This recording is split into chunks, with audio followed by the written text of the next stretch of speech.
answers. All right, shoot, Dolan.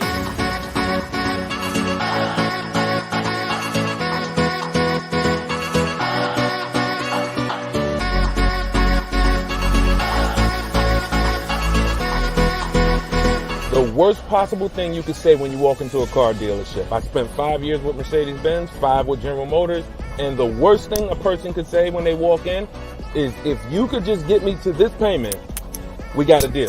So your loan's probably still like 19, which means you got to pay to get out. You're upside down. It's called negative equity.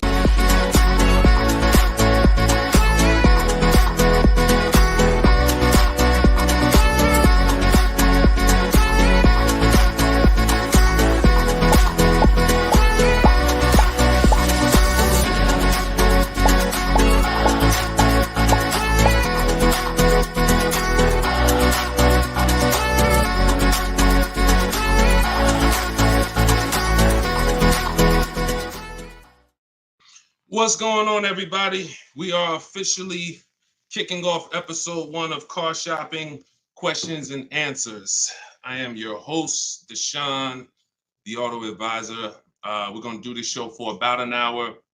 I'm excited to get really down into the nitty-gritty of showing you how you can buy cars, lease cars, and get below market prices. And if you don't know me, I spent 14 years in the car business, 5 with Mercedes-Benz, 5 with General Motors.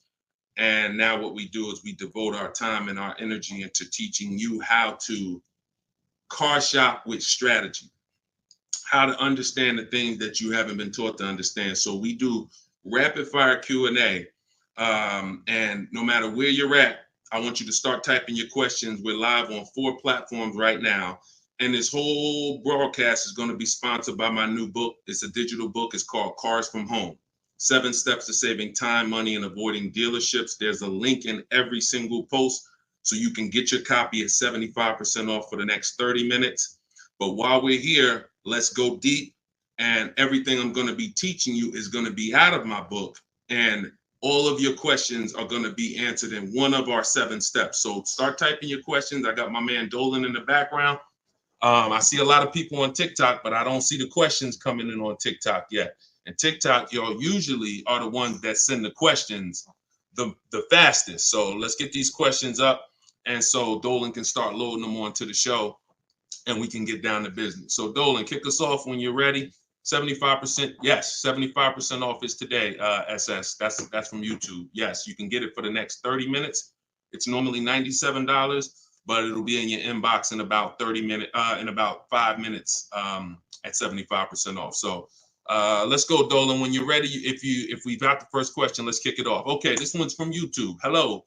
Thank you for all your advice. We're looking at the car on Copart, and it was a salvage title. What is your experience with these types of auctions? So I don't get into teaching about salvage titles. I'm going to tell you why. I consider that to be like foreclosures. I'm not telling you that there's anything wrong with these cars. What I am saying is they're like foreclosures in real estate, which means you should be learning from someone who actually lives that life every day, because there are many risks. When a normal person starts entering into a high risk market, the rewards could be high, but also the risks are high. So I would tell you to find someone who's buying salvage titles, buying at auction, and learn from that person. Okay, go ahead, Dolan, shoot the next one up. Okay, this one's from Instagram. I got a lease with Nissan, not looking to go back to Nissan. Should I buy it out and then trade the vehicle in for what I want? This is a great question.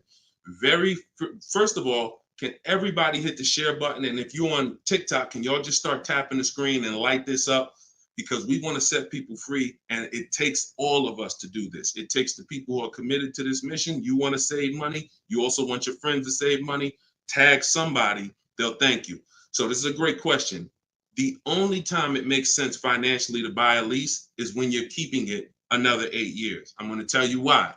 I'm teaching something called the 8-year rule, because what you guys have to learn is the unseen expense. The unseen expense is depreciation. That's the expense you haven't been taught to see. You haven't been taught to focus on it. It's depreciation. That's the reason why when you buy a car today for $30,000, tomorrow, if you tried to sell it, it's not worth 30,000 anymore. It's worth 25. It's worth 24, whatever. That's depreciation. So when you keep your car long term, your car's value goes down like this. But when you keep it long term, the depreciation starts to level out. When you buy your lease, all you're doing is buying a pre-owned car. That's all you're doing. Yes, it's a lease that you had, but you have to start seeing it as it's just a used car. So you want to ask yourself, should I buy a used car and then turn around and sell it? That's what you're talking about. Now, Coach Mojo, we don't buy leases. What we do is we see if we can sell them for a profit. If you didn't know you could sell a lease, I want you to type a 1 in the chat. We're going to be peeling back a lot of things you're going to discover as you listen and you stay in this community. You can sell a lease. Most of you have heard of the term lease with the option to buy, but you're not familiar with lease with the option to sell. You have those rights no matter what. 9 times out of 10, we're going to exercise our option to sell. And how you sell, there's 3 ways to sell. There's 3 different types of what I call an equity assessment. This is step 2 in my book. You must do an equity assessment. If you have ever dropped your lease off to a dealership and you haven't done this, then you could have given them thousands of dollars without knowing. So what you're going to do is do an equity assessment by calling the bank, finding out how much you owe. You want to get your payoff. That's going to tell you, let's say it's $18,500. That's your customer payoff. Now what you want to do is you want to see who will pay you more than that, or at least that amount. And we don't go to dealerships for that. We go right online. This takes 20 minutes to do. We're going to go to CarMax.com, Driveway, Carvana, Kelly's Blue Book Instant Cash Offer, AutoNation, and Car Guru Sell My Car. This is going to get us 6 offers, cash offers. See, our cars are not worth what an algorithm tells us our cars are worth. Our cars are worth what a person is willing to pay for today. And when you see those numbers, that's going to tell you if you have equity versus not having equity. So the short version of your question is, Coach Mojo, you shouldn't be buying your car unless you're planning on keeping it another 8 years, because we teach something called the 8-year rule, which is if you're not keeping your car 8 years, you're not going to outlive the depreciation drop in value. So you shouldn't be buying it. You should be leasing. And I know a lot of you probably, you're well, Deshone, I was taught never lease. I was taught don't lease. I was taught don't lease. Well, you're going to find out the more you stay here, as you just dive in to financial numbers we go over, you're going to see that that's bad advice. And unfortunately, millions of people have been subject to bad advice that has been costing them money. Okay, so we'll go more into detail on that. There's only 2 ways to beat depreciation. Long-term ownership, that's our 8-year plus people. If you're keeping your cars, your next car, if your plan is to keep it 8+ years, I want you to type K in the comments for keeper. Type K in the comments if your next car, you're like, Deshone, my next car, I want to keep it at least 8 years. I want you to type a K. All right? Now, if you are not keeping your car at least 8 years, then you should be shopping for a lease, because that's how you're going to avoid depreciation. We're going to talk more about leasing, because you cannot just get any lease. You have to get what I call a good value lease. We'll go more into detail on that, but that's the foundation, Coach Mojo. Answer those questions first before you think about anything else. All right? Go ahead, Dolan. Shoot the next question up, man. Keep typing the questions, y'all. We're bringing them from all platforms. This one's from TikTok. What to do if you have no pre-approval letter, even with a 730 score? Okay, great question. We don't focus on pre-approval letters. What we focus on is making sure, all right, so I teach something called the bank bidding war. Everything we're going to do from now on is going to be a bid. Could y'all keep tapping the screen on TikTok? I see y'all running the lights up. When y'all keep tapping the screen, what it does is let TikTok know, listen, more people need to get over here, because we're talking about something that everyone needs to hear. So I appreciate y'all. Look, they're running them up. What to do if you have no pre-approval letter. So we were taught always get pre-approved. But here's the problem. People got onto it. Whenever we do something and the public starts moving in a way, the big companies adjust to it and they find a way to infiltrate it. Most of the companies that you're trying to get pre-approved from, that I'm trying to get pre-approved from, their goal is to isolate us. Something called restricted pre-approvals. I'm gonna tell you what a restricted pre-approval is and why we stay away from them. A restricted pre-approval limits where you can shop. We'll approve you, but only to shop with Carvana. We'll approve you, but only to shop with our dealer network. We'll approve you, but only to shop with a drive time dealer. Because a pre-approval is the whole purpose when you learn how we shop, which is to shop wide. When you start seeing to shop wide and get multiple offers and see the entire 100-mile radius within where you live as a huge market where people are competing to sell you a car, you'll start seeing why we never want to deal with a restricted pre-approval. So what we do is we use something called the bank bidding war. The only way, how many people have asked themselves, did I get the best interest rate? Type dollar signs. If you've asked yourself ever, you bought a car and you said, did I really get the best interest rate? Type a dollar sign if you've wondered that. See, the only way to get something we call price assurance, which is to guarantee. See, these are powerful words that I want you to add to your vocabulary when you're car shopping. We need to guarantee that we got the best interest rate. How do we do that? Getting bids. Experian wrote an article. They allow you to have multiple lenders pull your credit with a hard pull and compete and give you rates within a 14 to 45 day period. Now, don't ask me why they say 14 to 45 days. That's the window. I'm going to teach you how to do it in a way where it'll only take you 2 days and you're going to let tons of people run your credit and you're going to guarantee you got the best rate, and it's going to weigh on your score like one hard inquiry. So if one hard inquiry would have dropped your score 9 points, natural. We buy a car, a hard inquiry is going to drop our score. That's natural. But we're going to get 20 hard inquiries and it's going to drop our score the exact same way. This is how it works. You do not let anyone run your credit under any circumstances until after you find your car. In my book, I have something called the Perfect Budget Calculator. I created this tool. What it does is it's going to tell you, it's going to give you multiple goals. It's going to tell you exactly what car you can afford. It's going to tell you how to be under your max monthly payment.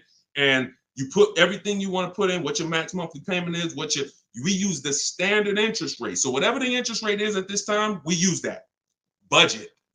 The only purpose for a pre-approval is to budget. Think about some of you who are homeowners. The only purpose in getting pre-approved was to budget so that you can go buy your house, right? You with me? That's the only purpose. If we don't get pre-approved, we don't know how much we could afford.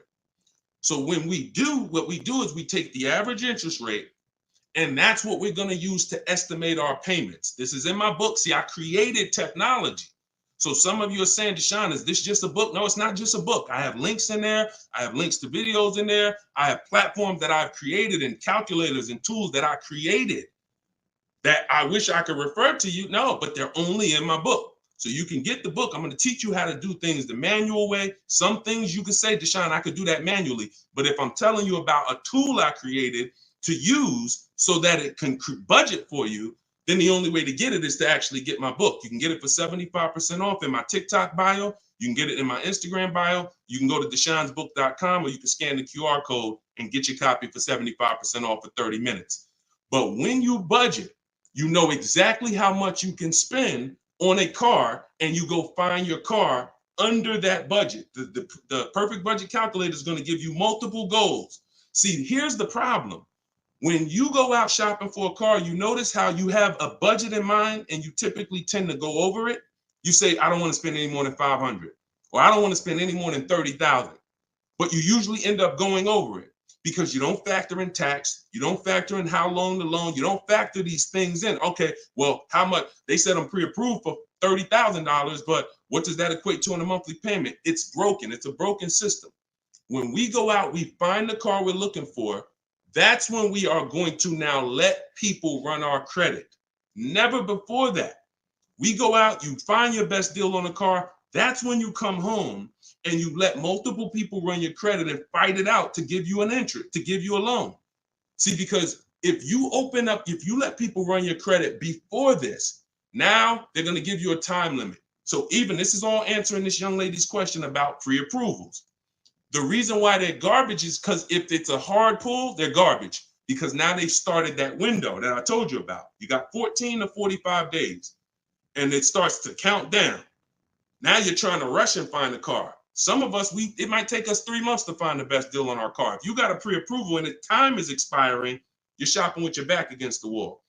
Second reason it's garbage is because once they give you a pre-approval, you are now tied to them and you don't have the opportunity to bid, and it's just garbage. So do what I'm telling you to do. When you find your car, that's when you're going to come home and you are going to now let people run your credit, and then you are going to let the dealer see if they can beat it. See, this is a must. I know you may have been taught, oh, I don't let that dealer run my credit. No, make them compete. The bad part is when a dealer is trying to give you an interest rate when you have no offer. That's bad. But when you have an offer, that's when he's trying to beat it. And that's a very different thing. You tell him, hey, I got 7.2 from whatever bank. That's the best offer I got. Okay. Now that dealer goes to work with their 7 to 12 bank. Hey, listen, can we beat this? And when he calls you, he's going to tell you one or two things. Hey, good news. I was able to beat that interest rate. In which case, you what? Guarantee you got the lowest interest rate. Or he's going to say, listen, I tried my best. I talked to every bank I got. Nobody could beat that rate. In which case, what? You still what? Guarantee you got the best interest rate. So the only way we're going to be able to do that is with bids. We're going to stop negotiating. We're going to start making people bid. That's what we're all about here. Go ahead, Dolan. Shoot the next one up. I'm going to try to get through these. I'm going to try to give, see, I can't do short answers to some questions. Okay, hold on. Yeah, hold on. Link to 75% off is not working. Are y'all able to click it on TikTok? Let me know on TikTok if y'all are able to access the 75% off. Okay, this one's from YouTube. My credit score is between 500 and 600. Can I still get a nice car? Great question. You should be focused on getting a great car, and you should be, all right. My credit score is between 500 and 600. Can I still get a nice car? Under no circumstances do you ever want to compromise on the car. Follow me. You are going to focus on getting a great car, knowing I'm probably going to pay more in interest.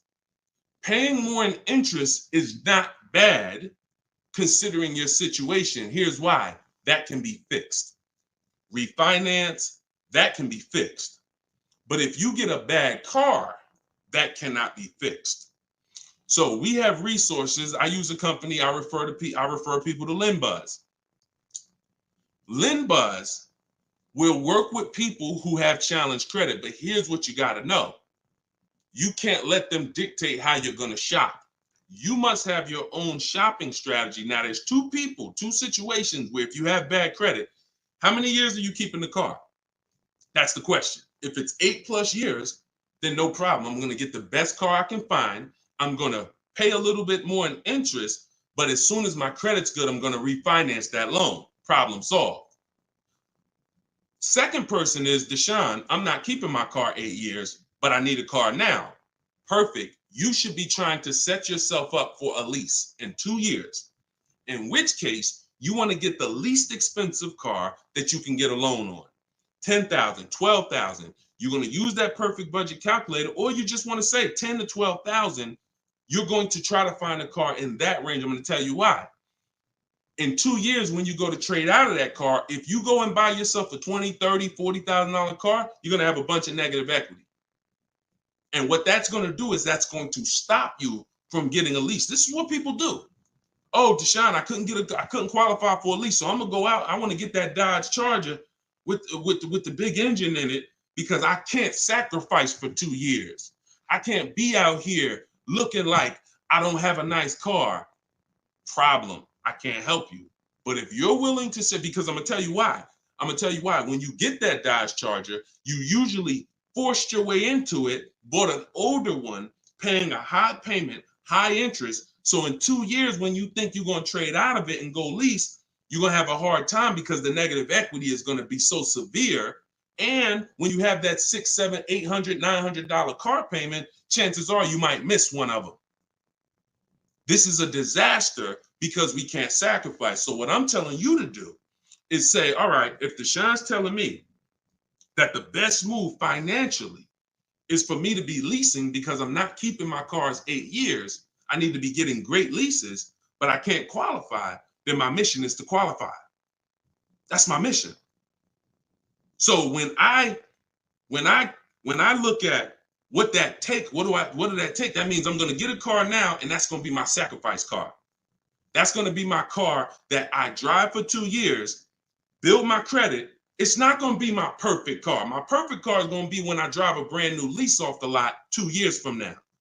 This is my setup car. So I'm going to make sure I get a low price car where I won't miss a payment. I'm going to build that payment history. I'm going to have minimal negative equity. And then in 2 years, I'm going to make a power move. That's the short term and the long term. That's why it's important to know, is this a long-term car or is this a short-term car? Very important to know. If it's long-term, I told you what to do.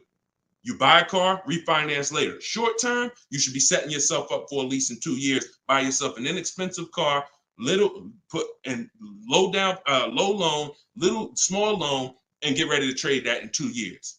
But you must get a great car in either situation. You can't sacrifice the quality of the car or the whole plan goes to hell. Your car breaks down midway, plan is scrap the plan. So we never compromise. So check this out. I see as soon as you purchase the book, I give you a support email because I do not DM me about products. Everyone gets a support email because we want to handle those issues immediately. DMs I barely see. Thank God we got 2 million plus followers. I can barely see DM. That's why as soon as you get a book, I say screenshot this screen. If you don't get that book within 5 to 10 minutes, check your spam, check your junk. Then you go and you contact support and we'll make sure we email you that copy manually. Okay, because that's what we do. Don't DM, use that support email so we can make sure we take care of you. All right, shoot the next one up, Dolan. Great questions so far. What would dealers try to sell you a car that has issues? Don't sign up for these answers. That's why does the sun rise in the east and set in the west? Some questions are not worth trying to answer. Just plan accordingly and move accordingly, knowing these things are. If the people who are supposed to be taking care of you with cars are not educating you, are not moving with integrity, then you better be educated. Remember that. If the people who are supposed to be taking care of your money, when you come to buy a car, lease a car, that's a $10,000 to $100,000 transaction, some of you. If those people are not moving with integrity, and you cannot guarantee that, a smile doesn't guarantee that, talking nice doesn't guarantee that, you better be educated. And the people who are going to move like the way we're going to move, the way you're going to move if you're listening to this, the way you're going to move if you have my strategies in my book, the way you're going to move when you learn how to car shop online and make people bid, you're going to be educated where no one can take advantage of you. You're empowered. You're the one in control. You're the prize. You're the one people are competing with to earn their business. And that's what I want for you. All right, go ahead, Dolan, shoot the next one up. Just keep typing your questions, y'all. We're bringing them in from all platforms. Hello, I put a down payment on a car 45 days ago. They gave me the keys, and now 45 days, the dealership says the bank doesn't want to do the deal. The bank says they never said that. Do I take the car back? Reach out to the bank. If the bank has an account for you, then that account is in stone. If they have your name and they have your name on an account number tied to that car, then it doesn't matter. They could be trying to bring you back and trade that car and do another transaction, which is legit if you fall for it. You get what I'm saying? If you bring that car back and switch it, then let them trade you out of that car, sell you a different car, That's another transaction. But if you have an account number with that bank, then that means that bank is that deal is signed and sealed. That's what you got to make sure, Empress. Go ahead, shoot the next one up, Dolan. This one's from Facebook. I'm about to begin the process of buying a car from a dealership. They're offering me a lowered payment if I go with one of their lenders. Are there any ways to save on this deal? So, have you gotten bids? See, did they look? You were programmed to be loyal to dealers. I'm from the industry. I was in the industry for 14 years. I'm teaching people all around the country. We have over 8, close to 8,000 customers that have used our stuff and used our products since 2021. We have data from all around the country. There is absolutely no way that you're going to get your best deal ever focusing on one dealer. That would be like you going into a supermarket and say, hey, no matter what the price of this item is, I'm only buying it from this brand. Or you saying, oh, I'm gonna buy a TV. No matter what I'm just gonna walk into Walmart and whatever the best price on the TV is that I see, I'm just gonna take that. I'm not gonna look online, I'm not gonna look on Amazon, I'm not gonna look on Best Buy. I'm just gonna walk into one store committed to try to get a deal with that store. That's the same thing you're doing. Could y'all keep running the likes up on TikTok, keep tapping the screen? If you're getting value out of this, I appreciate it. We don't do that anymore. That is a recipe. And look, I'm gonna tell you something, and I hope you don't take offense to it. Our grandparents shopped like that. In what way in 2024, 2025, almost 20 years, 30 years after the internet's being invented, you're still shopping like our grandparents shopped? Does that make sense? It makes sense when you're like, yeah, Deshone, that's what I'm doing. But it doesn't make sense in the grand scheme of why am I doing this? It's because that's what you were taught to do. That's why I represent unlearn, relearn. You can't win with what I teach unless you're willing to scrap all that bad knowledge. We don't buy from one dealer. 3 transactions that people have been, I'm gonna break this down real quick in literally a second so y'all understand. There's 3 transactions that you've been taught to give to car dealers. 3. Buying your car from them is one transaction. Who you get your loan from is another transaction. Who you sell your old car to is a third transaction. And many of you have been taught to give the dealer all 3. Meanwhile, there are people who only want to give you a loan. They don't sell cars. They want to compete for your loan. There's other people who want to buy your old car. They don't sell cars. They want to buy your old car. Y'all get what I'm saying? Type a Y for yes, if you're understanding that you have to start breaking these transactions into their own transactions. You can't maximize and guarantee you're getting your best deal mixing 3 transactions or 2 transactions into one. You can't do it. We're breaking them up. And now once we break them up, how do we guarantee we get the best offer in each one? Bids. So you understand? So what we're doing is we need to see our old car, our old lease, our old car that we have that we're replacing. Who I'm going to sell that car to is one transaction. And whoever's going to win the bid gets the car. Who I'm going to get my loan from, that's another transaction. And whoever wins the bid gets my loan. Who I'm going to buy my car from, that's another transaction. And who's going to win the bid gets the car, gets to sell me the car. And we do this in 60 minutes. See, what you're going to see, watch this. Let me show you Frina. Frina just picked up her Jeep last week. Look at the deal she got. This is why you're never going to get these deals walking in the dealers. You're never going to be able to guarantee your best deal walking in the dealers. You're going to sit at home and be in control. Look at Frina's deal. She said, look, I'm a proud graduate. Cars from Home that's our video library. And, like I said, I coach people all around the country. She said, I picked up this baby yesterday. Look at the date. 2024 Jeep Grand Cherokee Anniversary Edition. Followed the program, used all the scripts. I have scripts in my book. I have scripts that we don't talk. Because if you have to talk, you run the risk of messing something up. No offense. I'd rather you type. If you'd rather type than talk, Type of 1. So contact the dealers, seal the deal, $579 a month. Look at the MSRP on this car. She got a hybrid one, $65,000 vehicle, almost 66. Her best deal, who won the bid, was a 0.88% lease. That is unheard of in the world. See, I teach something called the 1.5% rule for knowing when you're paying too much for a lease. The 1% rule has been around since way before I even got in the car business. If you could lease a car for 1% of the MSRP, no money down, no money out of pocket, you stole a car. This is 0.88%.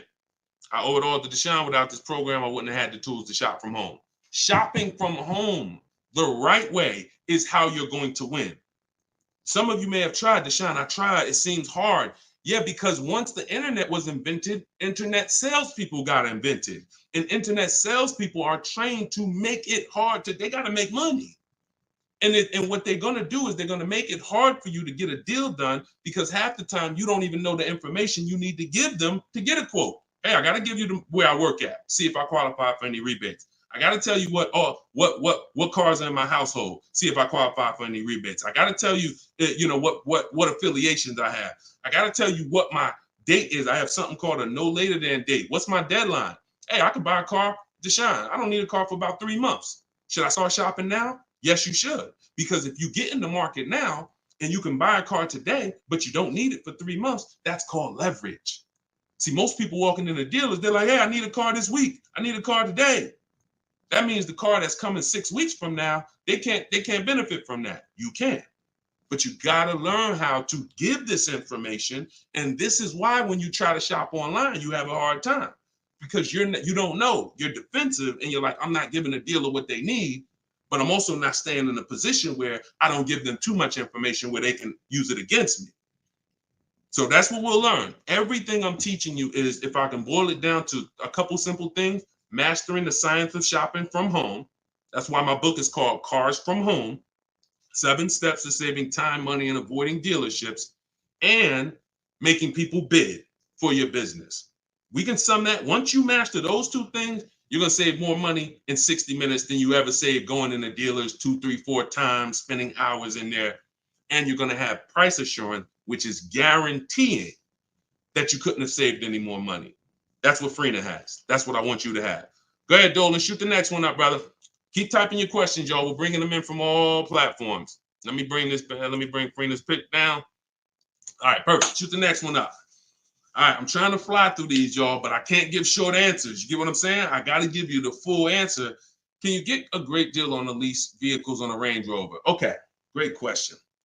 You can't control the lease program. The lease program is what's going to dictate when the dealer wins the bid. Let's say a dealer, I always teach, when you start getting bids on a lease or on, you should see about at least a $3,000 to $5,000 difference from your best offer to your worst offer. Now, sometimes it's more drastic than that. You're doing it, you'll see a $7,000 difference from your best offer to your worst offer, but you need to see a spread. I'm going to tell you why. 80% of dealers are overpriced. So when you start getting offers, if you don't get enough offers to where you see that spread, you haven't gotten enough offers. I teach you need to get at least 5. In my book, I have something called the 25 to 5 strategy. So once the whole purpose of a bid is to find the dealer that's willing to discount the car and sell the car lower than all their competitors. And if there's any rebates, to disclose them to you. That's only going to come through bids, because you don't know who you're dealing with. An 80% dealer is not going to tell you all the rebates. An 80% dealer will tell you, okay, yeah, there's no rebates, but there actually is. 80% dealer is going to say, all right, yeah, there's $1,000 rebate. Hey, but there's actually $2,500. So you can't depend on an 80% dealer. You have to get multiple offers and reveal who the actual dealers are who is going to win the bid. Now, once that happens on a lease, the lease program is in the background. And if the lease program is trash, then you're going to be over 1.5%.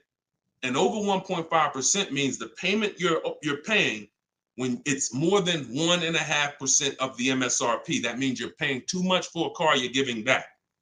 See, I was concerned to start making lease videos because I knew when people started finding out how good leasing was, they were going to just go into dealers and say, hey, work me up a lease. Problem with that is, if you don't know how to get a great lease, you're going to get a bad lease, sign up for it, and it's still going to be better than your history of purchasing. So you're going to think you won, but you left thousands of dollars on the table. So I don't want to teach you about going after leases until you learn how to get multiple offers so you can reveal the best deals. But what we do is we always with leases have 3 options because we can't control the lease program. And if we can't control the lease program, we need to have a bet. Because look, y'all, there's tons of companies out there that are offering bad leases and people are signing up for them, especially some luxury brands. Every car has a different lease program. Luxury brands will say, hey, we're going to put a bad lease out there because we know we can ego sell people, which means, hey, come on, Mr. Jones, come on. How long you been driving Range Rovers? Man, I've been driving them for 12 years. All right, well, come on. You really gonna leave Range Rover over a couple dollars? Yeah, but I mean, the lease seems kind of high. It seems like, I'd be better off buying the car. No. If you don't know that, they're going to ego sell you. So until people stop signing these bad leases, we are not going to get to the point where some of these banks say, all right, we got to stop with the bad lease deals. Now, conversely, opposite end, there's phenomenal lease deals out there. Like Yusufrina. I'll show you a couple more before we jump off the show. So it's harder to get a great lease deal because there's a lease program. It's easy to get a car if you're buying brand new through bids. Easy to save thousands of dollars. But we can't dictate the lease program. And we're not going to sign I will never say to you, sign a bad lease. Dealer will tell you, oh, look, I'm beating all my competition. Phil, man, look, I'm saving you like $6,000. Man, I wish I could lower the payment, but the lease program's not good. That's okay. That's why it only takes us 60 minutes to get these quotes. We don't want to spend hours to find out it's a bad lease program. We pick a car, we get our bids. Within 2 days, we're going to know if it's a bad lease program, in which case we move to our Plan B vehicle. Okay? So everything I'm teaching is out of my new book. It's called Cars from Home. It's a digital book. It's called Cars from Home, 7 Steps to Saving Time, Money, and Avoiding Dealerships. Your goal is to master the science of car shopping from home and to start making people bid for your business. All right, that's everything it's going to show you in 7 steps, and you can get it for 75% off in my TikTok bio, or you can get it in my Instagram bio, or you can get it in my you can go to deshonsbook.com or scan the QR code. Go ahead, Dolan, shoot the next one up. This one's from TikTok. How do I get out of negative equity? 3 options for negative equity. That's it. And after I tell you these 3 options, I need you to know the cause. The cause is super important because I can give you a Band-Aid, but if you don't know the cause, you're going to continue to be in trouble. 3 options. 2 lead to a new car. 1 doesn't. Negative equity is the bad credit to people with good credit because if you have too much, it will stop you from getting your car. So your first option with negative equity is to pay it off. Here's what happens. You want to use that equity assessment process that I told you about a little while ago. You're going to call your bank, find out what you owe. After you find out what you owe, you're going to go to those websites I mentioned, CarMax, Driveway, Carvana, Kelly's Blue Book Instant Cash Offer, AutoNation, Car Guru, Sell My Car. That's going to give you 6 cash offers. These people are bidding on cars every day. They usually put their best offer out there. In 30 minutes, you'll have 6 offers. They pay more than dealers on average. In fact, 2 or 3 of those bids you're going to get are actually from dealers. So it's a nice mix of offers. 3 of them are from online car buyers, CarMax, Driveway, Carvana. 3 of them are from car dealers, local car dealers. So it's a nice mix, but they're bidding. That's going to lead to the least amount of negative equity because remember, when you get bids, you're getting the most value. You're getting the most savings. You're getting the most money when you are getting bids. So let's just say you pull your payoff in at $16,000. Your highest bid is $14,000. That means you have a $2,000 negative equity gap. You are much better off coming up with the $2,000 and paying that car off and going into your next transaction clean. That is the best way to go. Because now, if you can't do that, I'm going to tell you why it's the best way when I tell you the second way to get out of negative equity. If you can't pay the difference, then that means you must bring that car. You can't do a separate transaction with that car because you need the dealer who you're going to buy the car from to wrap the negative equity into the new deal. They are still going to win the bid. You must, in all cases, only deal with dealers who won the bid. But once they win the bid to sell you the car, now when you come to them, you're going to now bring your old car into it and see what it's worth to them. When you see what they can pay for it, you're going to see in most cases, it is not going to be the highest number you got from the online buyers. So if the online buyer's highest number was 14, maybe that dealer can only pay 12,200, 12,500. And you might say to them, hey man, but CarMax was offering me this. They're not going to be able to match it in most cases. It's just not possible because they can't win both bids. If you start buying cars for the most money, selling cars for the least money, it won't take you long to be out of business. That's probably what happened to Vroom. They were buying cars for the most money and then trying to sell them, and they weren't able to make the profit. So we must separate the process, but if you can't pay the difference, you now must bring your old car into the process after a dealer wins the bid, introduce them, hey, this is the car. Now, they've already won the bid. They beat all their competition to sell you a car. So they've already proved they're a 20% dealer. Now you're bringing your old car, and you're going to see, Dad, if I would have sold it to them, I would only had 2,000 negative equity. But bringing it over to this transaction, I actually got like 3,700 negative equity. And there's nothing we can do about that. That's why I said the plan A is always, if you can cover the difference, cover the difference. If you can't, that's your only option. Now, here's the third thing. I told y'all 2 things lead to a new car with negative equity, 1 doesn't. If you have too much negative equity, you have to understand loan to value ratios. Loan to value ratios have nothing to do with credit scores. That's why I call negative equity the bad credit to people with good credit. When you bring your negative equity over, the bank is only going to lend a certain percentage above the price of the car. So if the price of the car is 30,000 and you have good credit, the bank might only lend 36. They might only lend 20% more, 25% more than the price of the car. So if you're coming over and you're trying to do a no money down deal, which is what we do, we shop with no money down. If we can make no money down deals and we can get the car payment to where we want, if we can get the whole deal to where we want with no money, that's what we do. You know, it's different when interest rates are higher. We typically put more money down to avoid paying more high interest. But when it comes to us shopping, we always shop with no money down.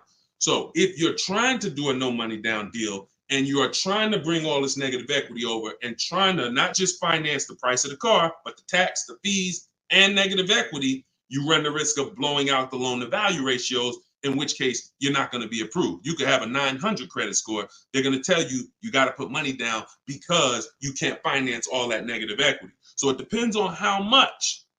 And if that's too high and you can't put down money to actually make a difference, then you're going to need to stay and pay down that car for a couple more months or even maybe a couple more years to lower the amount of negative equity. So that's how you get out. That's all in my book. 3 ways to get out of negative equity. But what you got to know is the cause. Only legitimate reason for negative equity is because you had an emergency and you had to switch cars.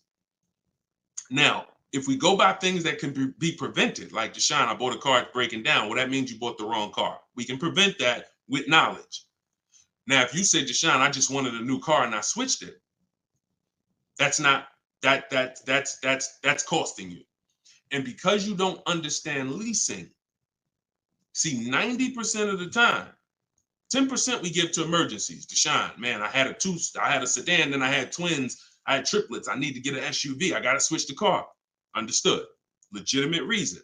Switch the car, stay in it long term, pay off, and keep the car. But 90% of the time is you don't understand leasing. And you buy your cars, you take out 5, 6, even God forbid 7-year loans, you switch these cars in 3 years, 4 years, you always have negative equity and you're overpaying by thousands of dollars. That's the cause. That is the cause. I've been doing this since 2006. The reason for most people, most of your negative equity is because you haven't learned the lease yet and you're buying cars, but you're a short-term person. All right? And the more you stick around here, the more you'll understand why that's a mistake. If you get my book, you'll understand, oh, I've been doing this wrong. I was taught this. I don't blame you. You were taught that. But when you learn, when you do better, when you know better, you do better. And that is my goal, is to make sure you know better. My pleasure, Reggie. Said thank you for everything. My pleasure. Absolutely. Everything I'm teaching y'all is out of my new digital book, Cars from Home, 7 Steps to Saving Time, Money, and Avoiding Dealerships. You can get your copy for 75% off as part of our launch in my TikTok bio, in my Instagram bio, or you can go to deshonsbook.com. There's a link in the comments, or you can scan the QR code if you're watching us on the television, and you can get your copy for 30 minutes. Once that timer expires, book goes back up to $97. So get your copy before the timer runs out. Go ahead, Dolan, shoot the next one up. All right, this one's from YouTube.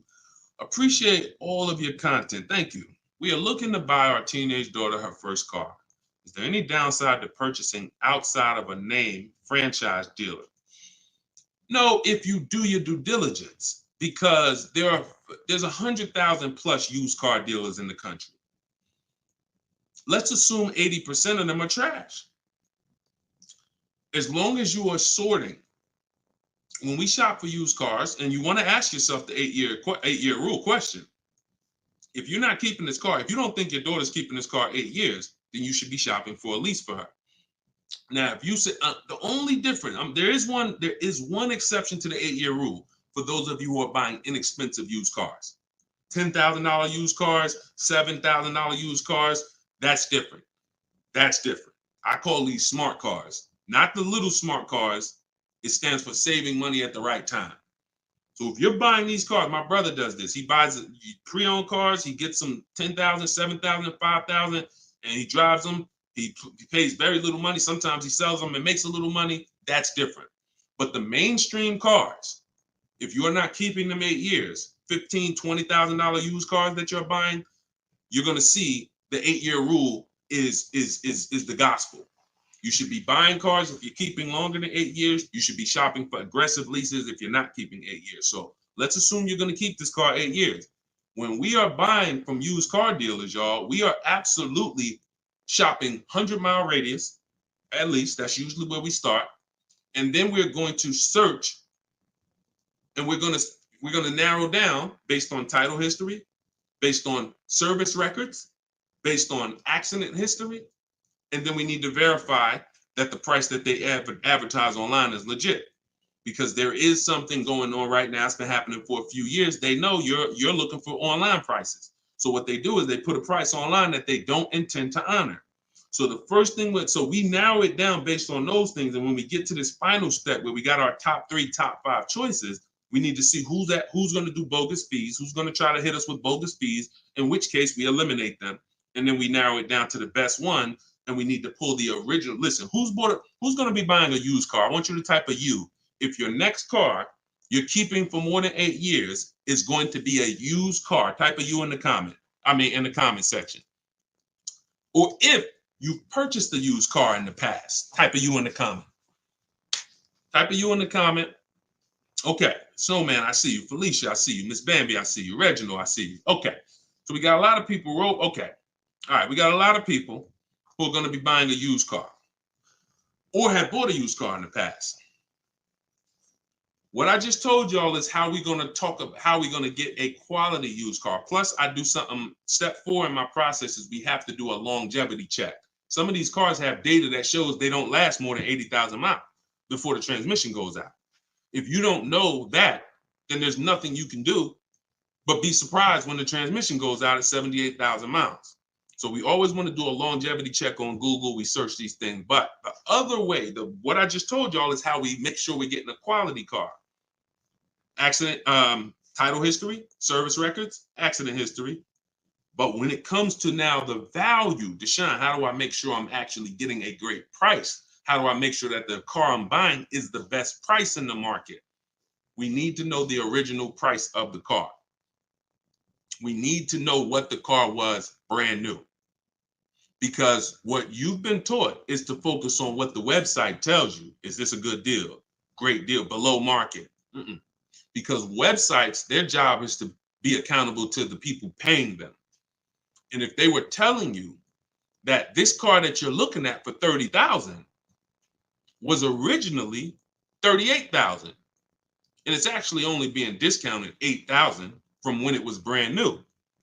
If they were telling you that, then no one would be buying those cars, in which case no one would be paying them to list their cars on those websites. So they're not accountable to you or me. They're accountable to who pays them. So we find out through the window sticker what the original price was. Carfax has agreements with some brands where they will actually give you the original window sticker, but we must get the original window sticker. And when we get the original window sticker, that's going to tell us the discount with something I call the true value percentage. We created this. The true value percentage is the discount from the price when it was new. And that's all that matters when you end up choosing a car. Give you an example as we wrap this question up. If you're looking at three Honda Pilots. You've narrowed it down to 3 Honda Pilots. They're all within $1,000, $1,500 of each other. One's $30,000, one's $30,500, one's $31,000. Similar mileage, similar title history, similar everything. We get stuck right there. We don't get stuck when we get the original window sticker and we see that one of those Honda Pilots brand new was $45,000. One of them brand new was $49,000. One of them brand new was $53,000.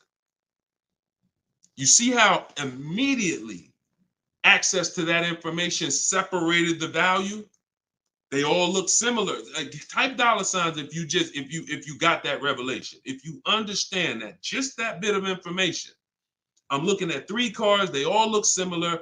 Dag, they all look good, similar mileage, similar price on these websites. Which one do I pick? Man, I'm stuck. Knowing the original price, one's 46, one's 49, one's 53. The one that's 53 immediately becomes way more valuable than the other 2. That's what we're talking about. See, it's my job and my mission is to show you how to car shop online, show you how to master the science of car shopping online, show you how to make people bid for your business, and to show you where the hidden money is that you have not been trained to see. Everything I'm teaching is in my book. I don't hold back on these lives. You guys could tell. But if you're like Deshone, I want all this information in one place. I want to be able to use this as my car shopping Bible for the rest of my life. Digital book, Cars from Home, 7 Steps to Saving Time, Money, and Avoiding Dealership is in avoiding dealerships in my TikTok bio, in my Instagram bio, and it's 75% off as part of our launch. Get your copy, use it, and win. All right, let's go, Dolan. Shoot the next one in. Great questions today. Let's go. Keep typing them, y'all. We're going to try to get through as many as possible. How many miles can you drive a leased vehicle? Great question. Many of you were taught that you have to take what they give you. Or some of you were taught they only do 10,000 miles a year on a lease. All of that was bad information. You pick the mileage on your lease, and there are leases that go up to 30,000 miles. Now, some of you might say, well, who drives 30,000 miles a year? Who drives 25,000 miles a year? If you drive 25 or 30,000 miles a year, type HM in the comments for high mileage. So when you think about that depreciation curve that I told you about, your car's value normally, if you're a normal driver, your car's value goes down like this. If you're a high mileage driver, your car's value goes down like this. And so the mission is always to avoid the unseen. This is the unseen expense. I want you to always keep this in mind, because as long as you keep this in mind, buying versus leasing is going to be paramount to you, because you want to avoid this. If you're buying cars 2, 3, 4, 5 years, switching them out, you're switching them out when they're losing the most value. But long term, the value cools off, the depreciation levels out. You don't lose as much value over the years. Some of you have cars that's been outside for 8, 9, 10 years. That car is going to be worth about the same amount it's worth today, a year from now. You've won. That's the goal, to get to that level. If you're buying, if you're like Deshone, I'm not keeping a car 8, 9, 10 years. I'm not going to ever reach that level. Then you should be shopping for leases to avoid the depreciation hit. So when it comes back to 83rd degrees question, you can tailor a lease up to 30,000 miles a year if you want. And here's where I learned this. I was a manager at Hyundai for 6 weeks. Guy came in. He was returning his lease on a Hyundai Sonata. I was doing the lease return for him. And I said, hey, you leased this? He said, yeah, I always lease. I'm in sales. I'm on the road every day. I used to buy my cars. And, you know, I would have a bunch of negative equity all the time. I was just losing thousands of dollars every time I went to replace the car. It wasn't worth what I owed on it. And I just kept rolling over. I stopped doing that when I found out about leasing. Now, same time he's telling me this, I know that I've also sat with people who came in with high mileage with 10, 15 grand of negative equity. So what he's telling me, I've experienced. And I'm trying to help these people and dig them out of this hole and help them get another car, but they have a ridiculous amount of baggage from the old car. So he told me that, and I saw his payment. And I said, man, this payment is only like $175 a month more than a really good deal on a regular lease. And so from then I understood. I'm going to teach people that you need to understand, if you get a great lease deal and then you bump the mileage up from 12,000 to 22,000 or whatever you need, you're going to pay thousands less than if you bought the car and just took that depreciation hit. You bring that car back with 75,000 miles in 3 years, the car is worthless, but you still owe $17,000 on it. That's the difference. So leasing mileage, you pick it, and you can customize it up to any amount. But we always shop for 12,000 miles a year. Always. We don't shop for high mileage leases. When we get our quotes, if you're using what's in my book, the 25-to-5 strategy, we get our quotes with 12,000 miles a year. And once somebody wins the bid, then we convert the bid. We tell the winning dealer, hey, could you show me what the payment's going to be with 18,000 miles a year? And then we customize the lease. If we're going to do any down payment, we always customize after we've identified the winning dealer. Great question. Great question. Go ahead, Dolan, shoot the next one out. Great questions today. All right, keep typing them, y'all. What advice would you give a first-time buyer who doesn't want a car note? Then go save up your cash and go get the best car you could afford. But why is it we always, Whitney, just send an email to support. If you're having trouble getting your book, just send an email to support. We'll send you a copy manually. Oftentimes it's a little one letter is different in the email. So that's why as soon as you purchase, I always give you that support email so that we can make sure you get your book. Okay? But what advice would you give to a first-time buyer who doesn't want a car note? Save up your money, get the best car you can afford. But here's what I want to ask you. Why is it that the only time we want to avoid a monthly payment is with a car? We don't say to the electric company, I don't want a monthly payment. We don't say to the water company, most of us who are buying a house, we have a mortgage. Most of us who are renting, we pay rent every month. Why is it that the only thing that we say we don't want a monthly payment on is a car? Why? Now, I'm not telling you paying cash for cars is bad, but I'm telling you that if you're dealing with a mindset that is, I'm going to pay cash and save up and get a car that is less than a quality car because I don't want a monthly payment. So I'm going to get a car, save up, scrape together some cash and get a car that is less than I could actually get if I used a little leverage, little loan. See, there's something called over leveraging. I'm going to take a 7-8 year loan to afford a car. That's called over leverage. That means you're trying to get a car that you truly can't afford, but you're going to use the bank's money to actually do it. That's over leverage. That's like going in and saying, hey, I'm going to get a 50-year mortgage because I don't want to buy a $300,000 house, $400,000 house. I want to buy a $600,000 house. So I'm going to get a 50-year mortgage so that I could afford the monthly payment. When you do this, when you do this, there's, again, cash buyers. Nothing wrong with that. But I'm concerned with the mindset, the reasons why. Because the reasons why it makes sense to pay cash is to avoid the interest if interest rates are high. 7, 8, 9%, you want to pay cash? Great. But there are people who come into the deal. I was blessed to work in some very affluent towns, white collar and blue collar towns. So I had people making 30, 40,000 a year. I had people making 30, 40,000 a month. And what was interesting to me is those who were able to afford paying cash for the car could write a check, because when I would ask them, how are you going to pay for the car? They would ask me, well, what are the rates? If I had a 0% interest rate or 1% or 2%, if their money was making money for them, they wouldn't put it into the car because they see the car as a depreciating asset. What does that truly mean? When I put 30,000 into the car, what is my 30,000 worth to me in 5 years? Let that sink in.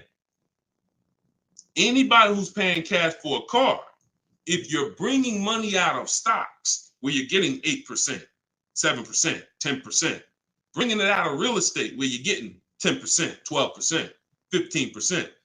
When you put that 30,000 in a car, what's that car worth in 5 years, y'all? What is a $30,000 car worth in 5 years? Average miles, 60,000 miles driven on it, 30,000. What is it worth in 5 years? Throw some numbers out there. Throw some numbers out there. Let's see. See what we come up with. My guess is 30,000. New that car in 5 years is probably worth like 14. Okay, Pink Butterfly said 13.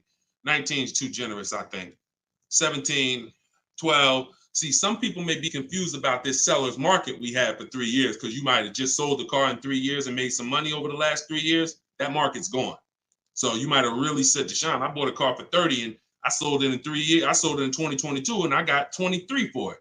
Well, that's never going to happen again unless we have another, worldwide inventory shortage, in which case resale values go up. Normal market, yep, 12, 13, 14, 15 generously. So a person who's looking at their cash and what their cash is doing for them, they look at that.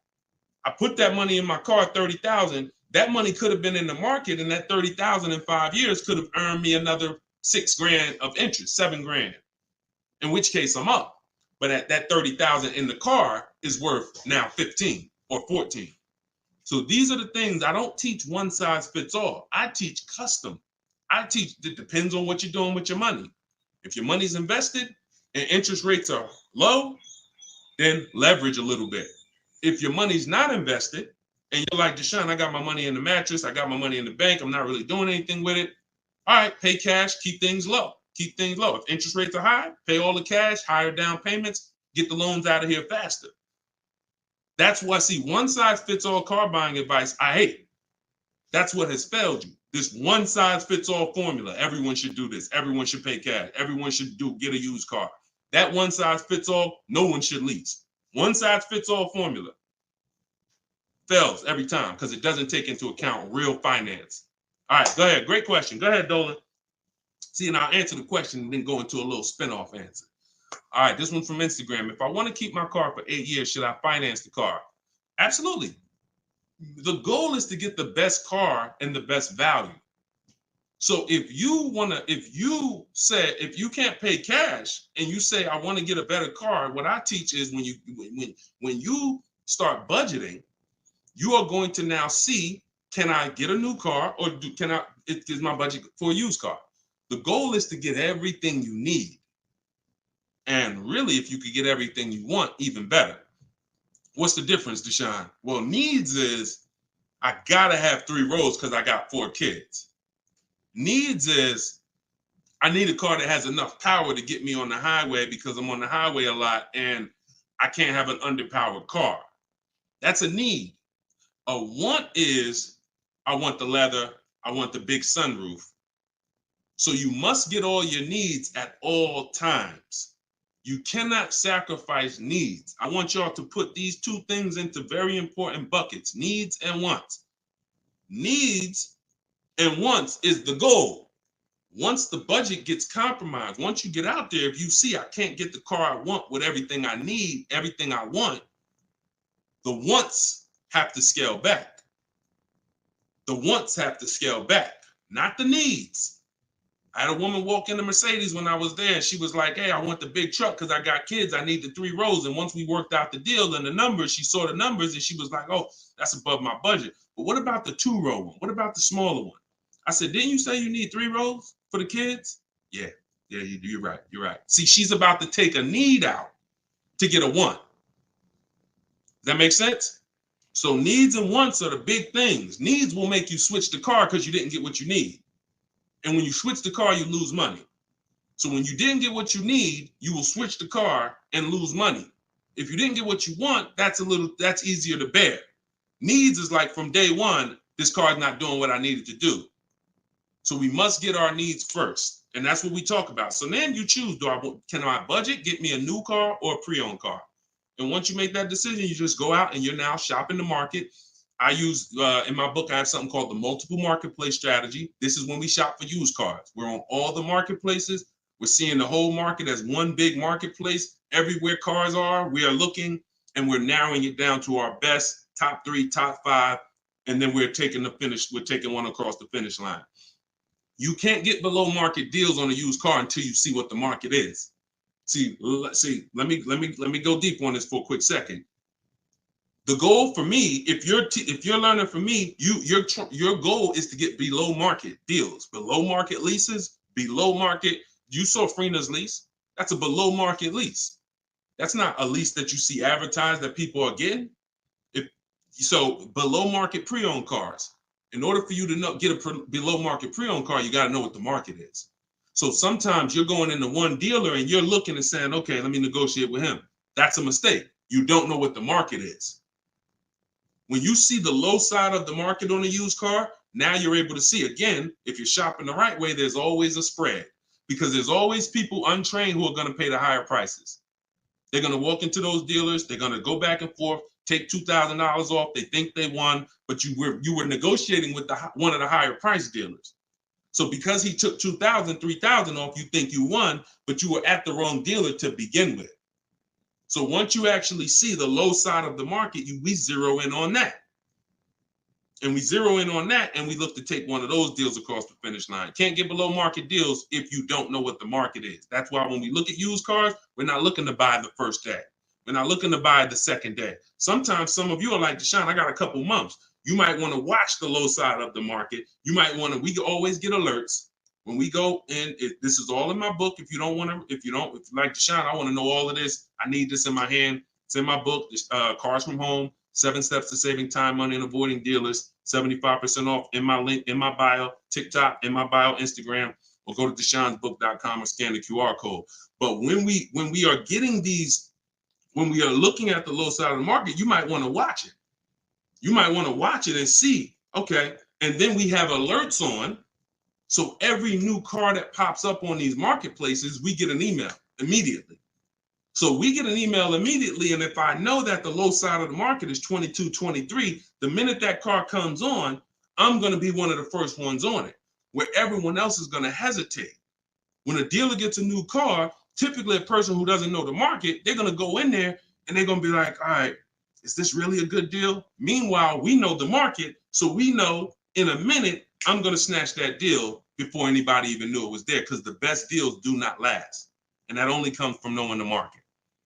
All right, go ahead, shoot the next one up, Dolan. Great questions today. This one's from YouTube. What can I do to increase my confidence so I can negotiate more intelligently? Stop negotiating and start making people bid. Who's not a good negotiator? Type me. You're not a good negotiator. Type me in the comments. Not a good negotiator. Type me in the comments. Okay, that's most of you. And I'm a good negotiator, but you can't get guarantees being a negotiator. Pay attention to what I'm saying. I'm a good negotiator. I did it for a living, but I can't guarantee the lowest price negotiated. The lowest price only, the guarantee of the lowest price. I could be a good negotiator. Negotiator is always going to leave wondering, if you go back and forth with somebody, back and forth, back and forth, back and forth, you always leave wondering, could I have gotten a little more? That's not a guarantee. That's not price assurance. Bids, guaranteed, because I'm getting 5 to 7 offers. I'm having, in my case, I teach the 25 to 5 strategy. We're connecting with 25 dealers. We're getting 5 to 7 bids. Whoever wins the bid, win. That means you beat 25 dealers to earn my business. That means I guarantee that I paid the lowest price and I don't have to talk. That's why in my book are scripts, online scripts. That's the one part that I can't teach you. I can't teach you. It's not that I'm holding back. I can't teach you what my scripts are that are copy and paste. When they say, hey, when can you come in? My script says, hey, well, I'm actually going to be handling my whole transaction online. Oh, actually, well, we don't quote online. Okay, that's not what other dealers are saying. Should I remove you from my list? See what I'm saying? When we're copying and pasting and we know what to say to everything they're going to type, now we move things forward. We keep it on our agenda. This is all in my book, in my video library. This is what the people who have learned from me for the last 3 years have been doing.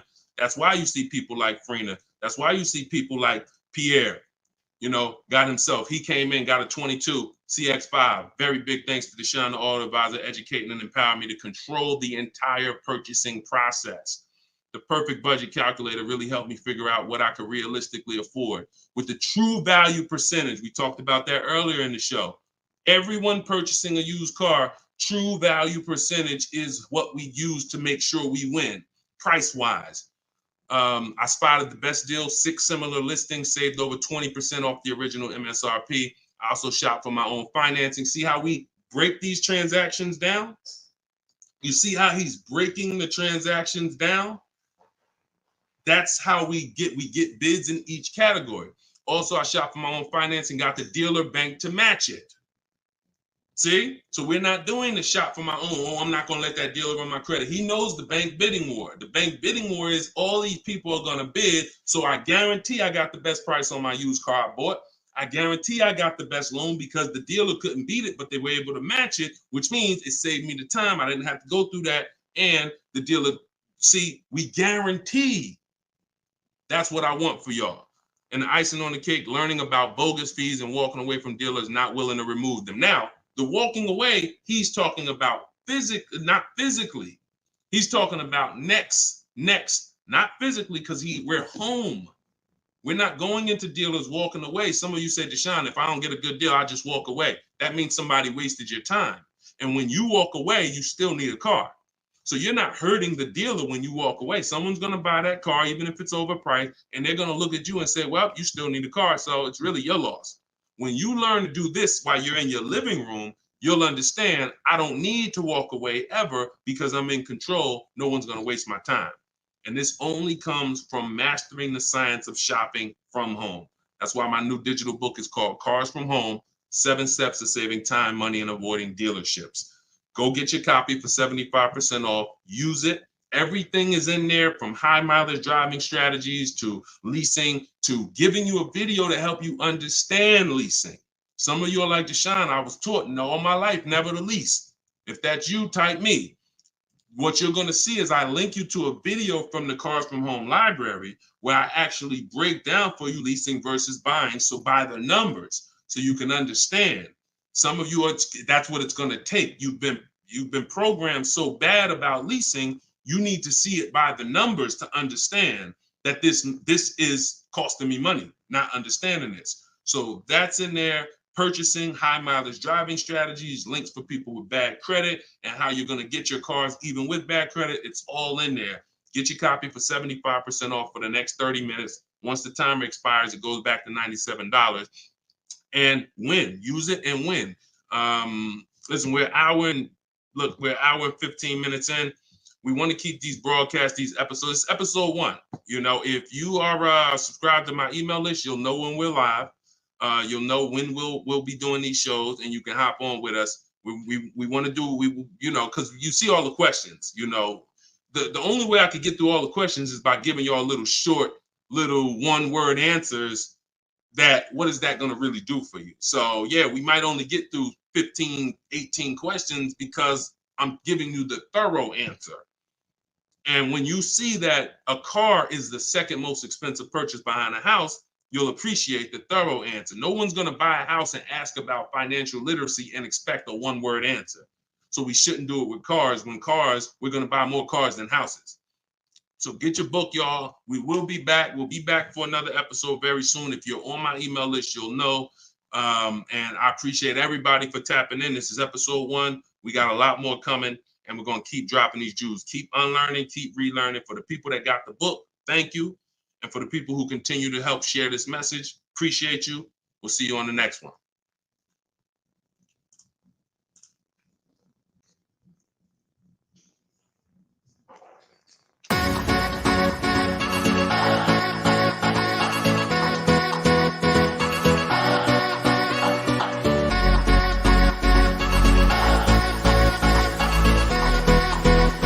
The worst possible thing you could say when you walk into a car dealership. I spent 5 years with Mercedes-Benz, 5 with General Motors, and the worst thing a person could say when they walk in is, if you could just get me to this payment, we got a deal. So your loan's probably still like 19, which means you got to pay to get out. You're upside down. It's called negative equity.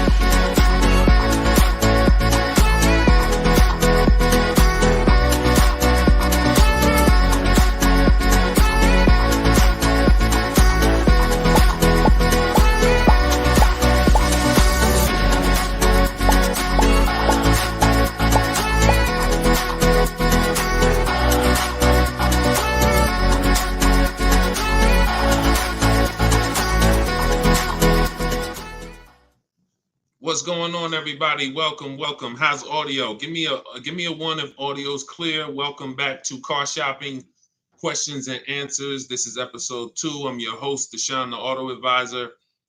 We do these live shows to make sure you know the secrets, the science of car shopping online the right way, and know where the hidden money is. I spent 14 years in the car business with Mercedes, General Motors, and 4 years running my own brokerage, and now the mission is to make you smarter, make you better, help you pay less than everyone else for cars in less time shopping from home.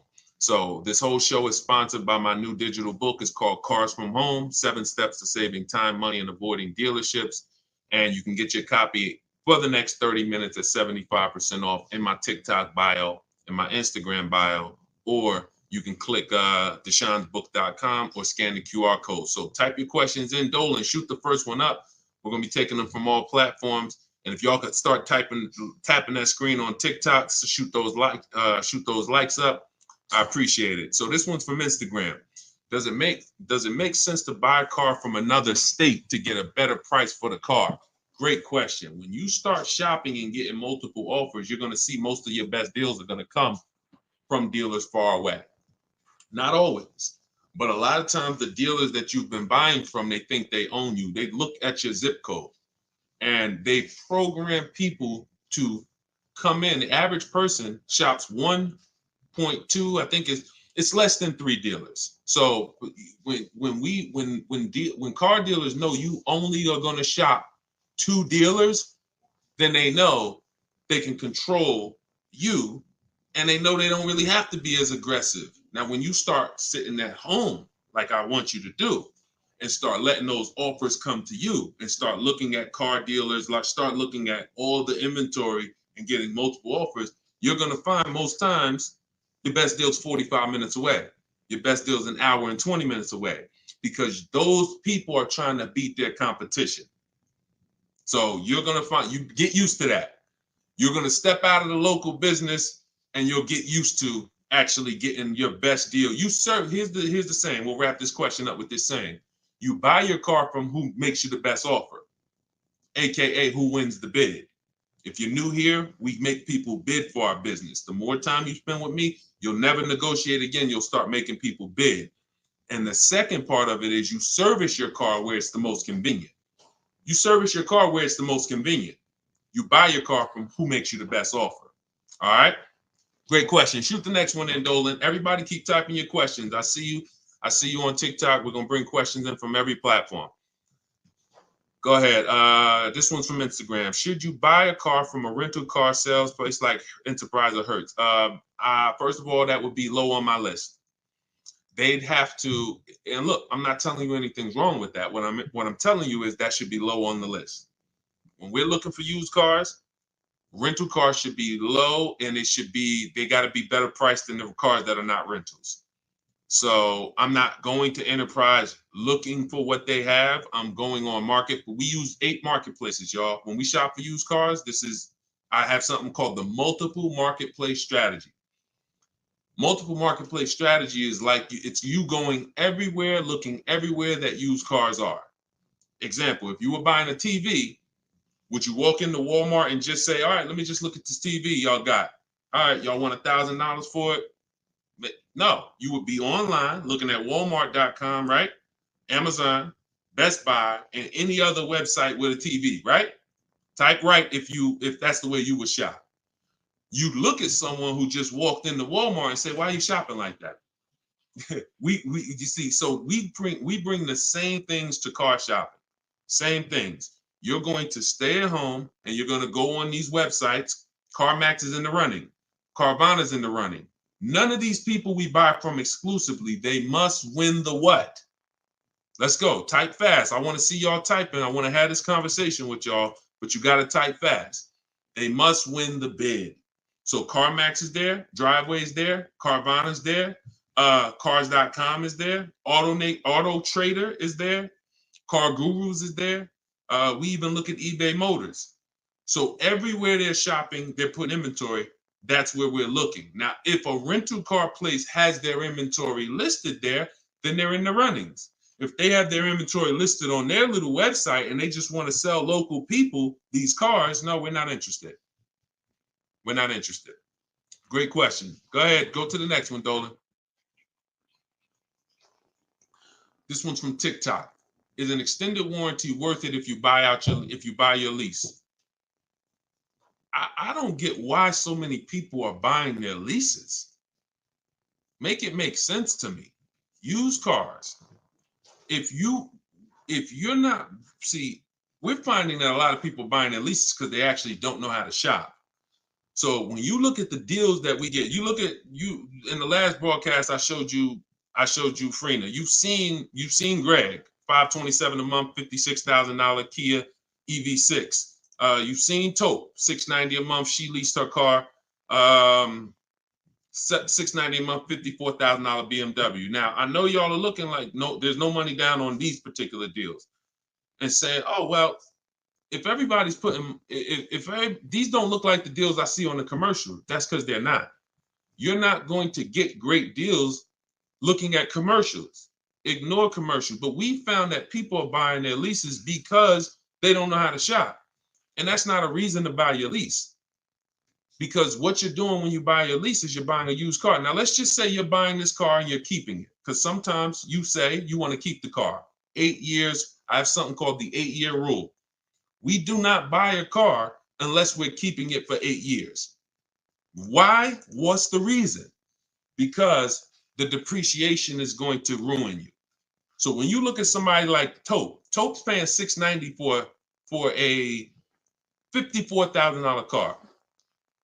Every $5,000 a month, every $5,000 that you borrow on a loan is about $100 a month. Depends on the interest rate. For a 5-year loan. 5-year loan. That car would cost somebody about $1,100 a month. She's paying $690. See what I'm saying? So when you look at the fact that that's probably what a used BMW payment would cost her, but she's driving a new one for that. So if we're not keeping our cars 8 years, this should be your mission. Shopping for a deal like this, not buying a used car that you've already been leasing for 3 years, and now you're about to put a loan on it for 5 or 6 years for the balance. Does that make sense? We are not tying up our time in cars. It's only two purposes. I'm going to get a great lease deal, or I'm going to buy a car I'm going to keep for 8, 9, 10, 12 years. That's it. I want to get you from being stuck in the middle. Go ahead, Dolan. Shoot the next one up. People stuck in the middle lose money. Long-term buyers don't lose money. Great lease deals don't lose money. It's those people, if you're stuck in the middle, you're the one losing the most money, and we got to get you from being stuck. Go ahead, Dolan. Shoot the next one and keep typing your questions, y'all. All right. This one's from Instagram. We purchased a car just under a year ago. Would like to release it and get something more suitable. Okay. Watch this. When you purchase a car, see, I'm always going to remind you of the unseen expense. When you see this, y'all know, if you've been on the show, if this is your first time on the show with me, type a 1 in the comment. Because I got to see if I'm refreshing people or if I'm actually teaching. First time. I don't want to say, if you're familiar with this, then you know this, when everybody on here, or most of you on here, are brand new. Okay, Susan, I see you. Justin, I see you. First time people, first time. Jay Malav, I see you. Okay, Sean, Go Entertainment, I see you. William, I see you. Christy, I see you. Okay, a lot of first time people on here. All right, so whenever you see me do this, picture, this is the unseen expense, depreciation. Let's explain this real quick. When you buy a car today for $30,000, what's that car worth tomorrow? For those of you who knew, you may not know, we got to type fast because I don't just talk at you, we have a dialogue. What's a car worth today? You buy a car today, what's it worth tomorrow? You bought it for $30,000. What's it worth tomorrow? Let's go. Could y'all keep tapping the screen on TikTok? Keep running those likes up. I appreciate it. As y'all tap that screen, y'all let TikTok know we having serious conversation over here. More people need to be here. Just keep tapping that screen, running those up. I appreciate y'all. Okay, so we got 29. That's not true, Sean Go Entertainment. But I want to let you know, you may have said that, but when you see the other answers, you'll understand. You buy a car today for 30, it is not worth 29 tomorrow. You lose about $3,000, $4,000 if you tried to go back and change that car. So this is answering this person's question who purchased a car just a year ago and would like to go and replace that car. $26,000, $24,000, $25,000. Depends on what the new market is. Depends on what this, but yes, you're going to lose probably 20% of the value in a day. In a day. In a year, you don't drive that car a year, you probably lose total of 20%. That's what you have to understand. You got to understand this car's value. I don't care what your payment is.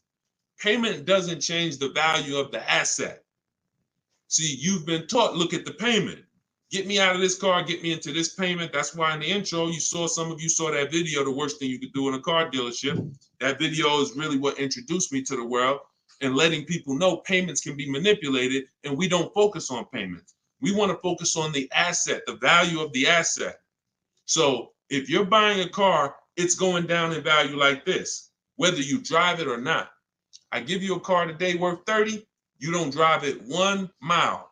Don't drive it 1 mile. I come up to you, I say, hey, Christy, I'm giving you this car. It's $30,000. Deshone, I don't need a car. I already have one. Yeah, but it's yours. Okay, I guess, but I can't drive it. All right, no problem. I come back a year later. You didn't drive that car 1 mile. Is it worth $30,000? Is it worth $30,000, y'all? Type fast. No. That's your intro to depreciation. So if you know that car is going down in value, whether I drive it or not, what's happening when I drive it 12,000 miles? More, it's less, it's worth less, right? What's happening when I drive it 20,000 miles? It's worth less, right? Exactly. So you want to be aware of the depreciations, the unseen expense. So how the heck do we avoid the depreciation hit? One, you don't buy cars and replace them when they're losing the most value. You don't replace a car when it's losing its most value. Now, here's how you avoid the depreciation. You're going to keep long term. When you keep long term, so who has a car outside right now? You've had it for at least 8 years. Type me in the comments.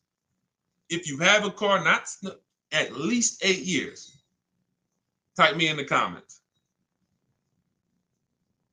Now watch this. I see you, Simply Cam. Okay, I see you, Rob. 9. Okay, I see you, William. I see you, Jay Malone. Okay, could everybody hit that share button if you're getting value out of what we're doing? If you've been on a broadcast, this is what we do. No one's having these conversations with you.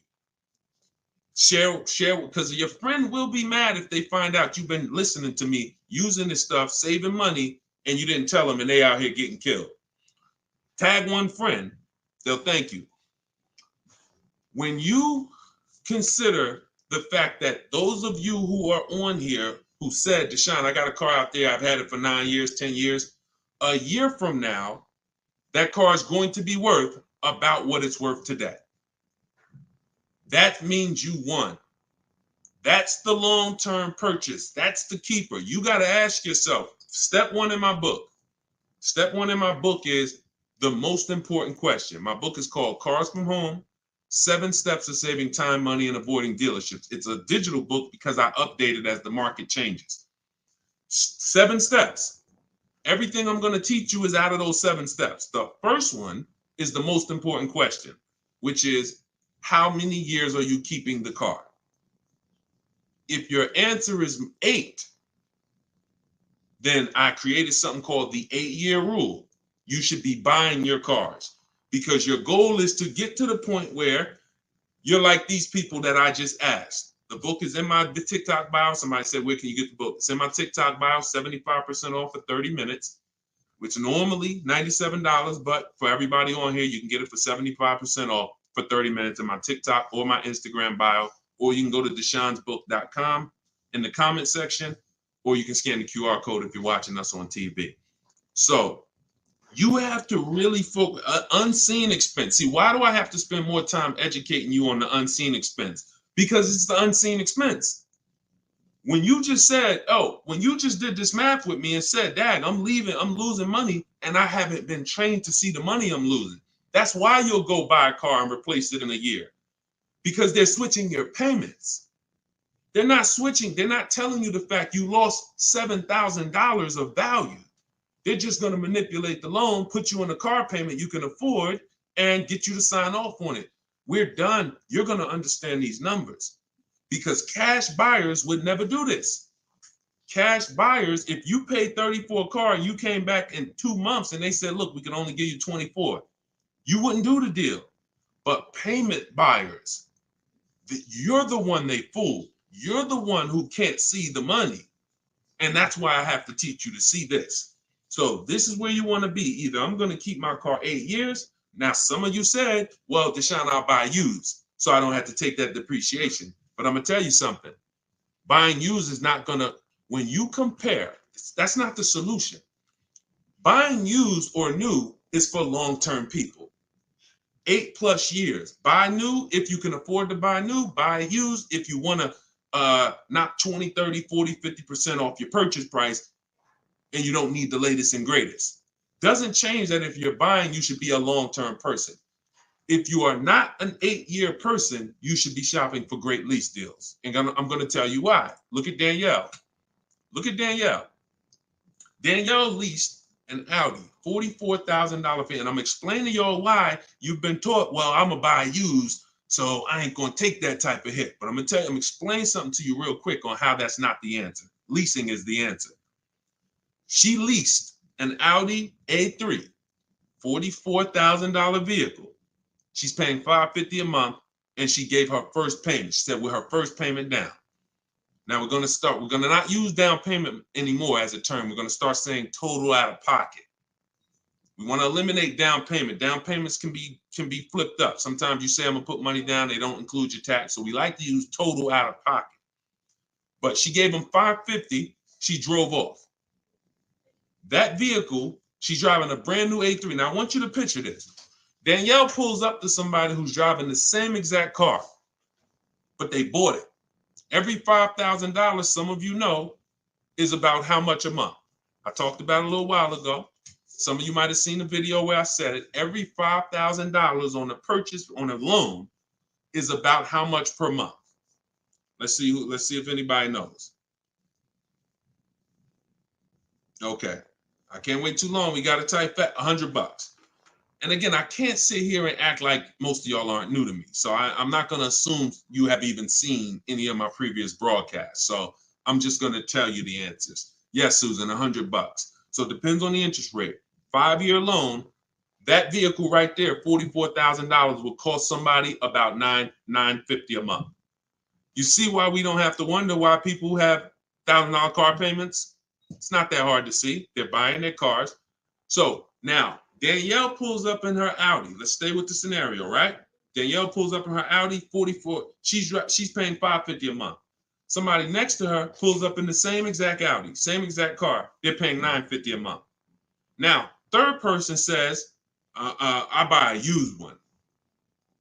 And you can replace the Audi with anything. Doesn't matter. You could be a Rolls Royce. The scenarios are not going to change. Could be a Honda Accord. Somebody pulls up and they bought a used one. So instead of 44, let's say they got a good price on one. Say they bought one for about 28, 29. Found a good price one 3 years old. So they're pulling up in a 3-year-old one. And what I just say, every $5,000 is $100 a month. So what's their car payment if they paid 29? Almost 600. You see what I'm, so now let's just talk about what we're driving and what's coming out of our household so we can hammer this home. I'm not on the fence about leasing versus buying. And you have to get off the fence. We've seen enough scenarios where we know this is the case.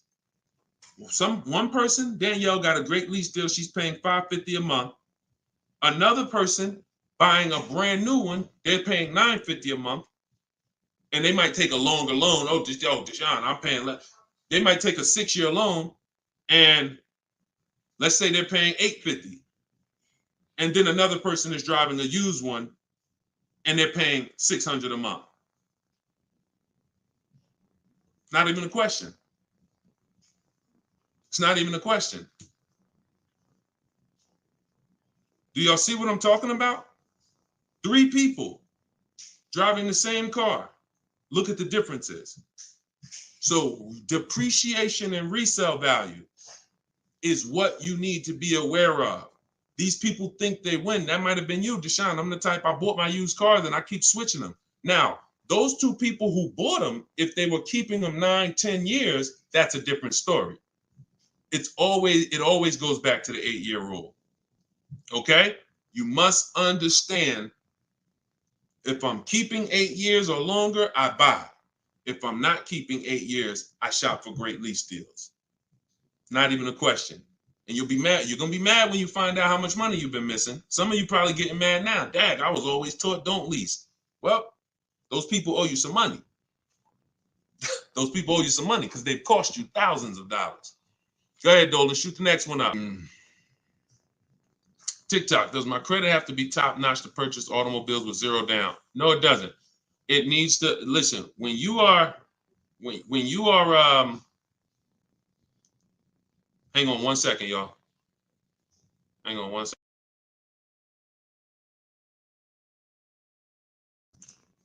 When you are buying vehicles with no money down, it's not a favor.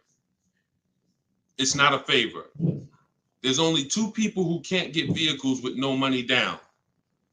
And that's people who are trying to borrow too much money, usually have negative equity that they're trying to roll over, and people who have, your credit is too bad and you can't get financing. But if you go through a company like Limbuzz, this is who we recommend in my book. I recommend this company, Limbuzz, who will work with people with challenged credit, then you won't have to deal with that. The whole point is controlling your own financing. You want to control your own financing. Now, we don't do that by getting pre-approvals. We do that by getting multiple bids. We do that by finding our car and then letting banks bid. I know you may have heard, I don't want any hard inquiries. You don't want hard inquiries until after you found your car. Once you actually find your car, it's okay to get multiple banks to give you a hard inquiry, and they allow this. Experian has an article where they talk about the rate window. You can actually have multiple people run your credit in a short period of time, but no money down is not a favor. It's not something you did me a favor. It's definitely not a deal. See, because if I gave you a car, it's worth $50,000, but I charge you $60,000 for it, and then I say, but you don't have to do no money down.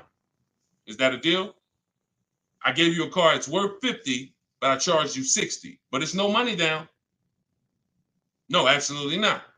So no money down has nothing to do with a deal. The only people who can't get no money down are people who it's usually a case of you have too much negative equity you're bringing over from your old car, and you're messing up the loan to value ratios. That's usually the cause, because a bank won't let you finance $40,000 on a car that's worth 30. They won't let it. Go ahead, shoot the next one up, Dolan. This one's from YouTube. Deshone, so does it make sense to get a car to have over? Oh, absolutely. Absolutely. This is all you should be doing. If you are a long-term person, listen, whose car is a keeper outside? You have a car outside, you've had it for 8+ years. Outside. This is exactly the goal. This is the goal. You want to actually be planning on that. Because when you actually have your car for more than 8 years, when you know you're going to keep your car for more than 8 years, you do things to make sure, like we do a longevity check. This is step 4 in my book. One of the things we do when we know we're buying a car we're going to keep, we got to go to Google and we got to see what the data is on the car we're shopping for. It's very simple. I type in the year of the car. Very important. You can't just type in Nissan Sentra, longevity. You got to type in the year. And then you're going to type longevity to see what the actual data says on the car. We skim those websites. It'll tell us if the car has transmission issues. It'll tell us if people report that this car has, is reported to last not as long as most cars. So these are the things that we do when we know we're keeping a car 8 years. But if you're not thinking about this, then you're not going to do the things to guarantee, because you could have a goal to keep a car 8 years, and then the car you bought is not known for lasting that long, or is not known for, being reliable at 8 years. So that's why it's the most important question right up front. It's not just for leasing versus buying. It's for programming yourself that this is a long-term thing. I want to make sure I get the right car. I'm not going to get a car that doesn't satisfy my needs and my wants when I know I'm keeping it a decade. You understand? That's the whole thing. But absolutely, plenty of people on here keep cars more than 8 years. But there's plenty of people who don't. Those are the ones who need to stop buying and start leasing. This one's from YouTube. So question, if a person is almost done paying the loan, is it smart to sell it? Wait, hold on. I want to read this right. So if a person is almost done paying the loan, is it smart to sell it and buy new or keep? No, I wouldn't plan on we're mixed in the middle. How many years do you want to keep the car? How many years do you want to keep the car? If you're not keeping, it sounds to me like you're actually not a long-term person. And you should be leasing to begin with, because I used to get people who would walk into the dealership and they would say, "Hey, Deshone, is that the brand new one right there? That's the new model?" And I'm like, "Yeah, that's the new one, just came out." And they would say, "Okay, I got 2 more payments left, then I'm coming back to get that one." So what they were doing was paying off one car, waiting for the title. Literally, they just paid off a whole car, 5-6 year loan, and now they're about to start another loan. It is throwing money out the window. You could actually keep more money if you just opened up your window and threw thousands of dollars out. You would actually lose less money doing that than buying and paying off these cars and then going and starting new loans. Because again, the depreciation is killing you. When you start getting replaced, that same mindset, and you start saying, okay, I'm okay having a payment, because that's usually what's happening. I have a payment, pay the car off, go start another payment. Once you realize that I'm cool with that, but I want a better car and I want to pay less, then you'll be leasing. So I would tell you, it sounds like you're not an 8-year person, you're not a long-term person, and you should start shopping for leases, and you're going to save hundreds of dollars every month, and you'll have better cars because you don't have to drive cars that are out of warranty and be on your own. Okay? Go ahead, shoot the next one up, Dolan. All of this is out of my new book, y'all. Everything you will ever hear me teach. Some of you have watched my watched my social media videos. All of it is based on a formula and a system I created for car shopping. It's a 7-step system for car shopping online. That's why my book is called Cars from Home, 7 Steps to Saving Time, Money, and Avoiding Dealerships. You can all get your copy. You can get your copy for 75% off for the next 30 minutes. In my TikTok bio, in my Instagram bio, it'll be in your inbox. You can use it immediately, and not only immediately, you use it for the rest of your life. Because the reason it's a digital book is because I update the book regularly. Anything changes, I update the book. We used to have Vroom in our, Vroom was in our strategy. They used to get bids. We used to get bids from them. They went out of business a couple months ago. I went right in, I updated the book. I didn't have to say to everybody, hey, guys, you got to get volume 2 of my book, because Vroom's no longer there. So a digital book allows me to continually update and keep things fresh. So you can get your copy for 75% off in the comment section, or you can go to my TikTok bio or Instagram bio. 30 minutes, then the price goes back to $97. Eric Pitts, this one's from TikTok. Can I use the bidding to refinance a car loan? I have good credit now. 100%. 100%. They give you a window. Now, you should only need 2 days tops. You Google every single, and let's talk about refinancing. As many people bid as possible. You got a window of 14 to 45 days. You'll be way under that.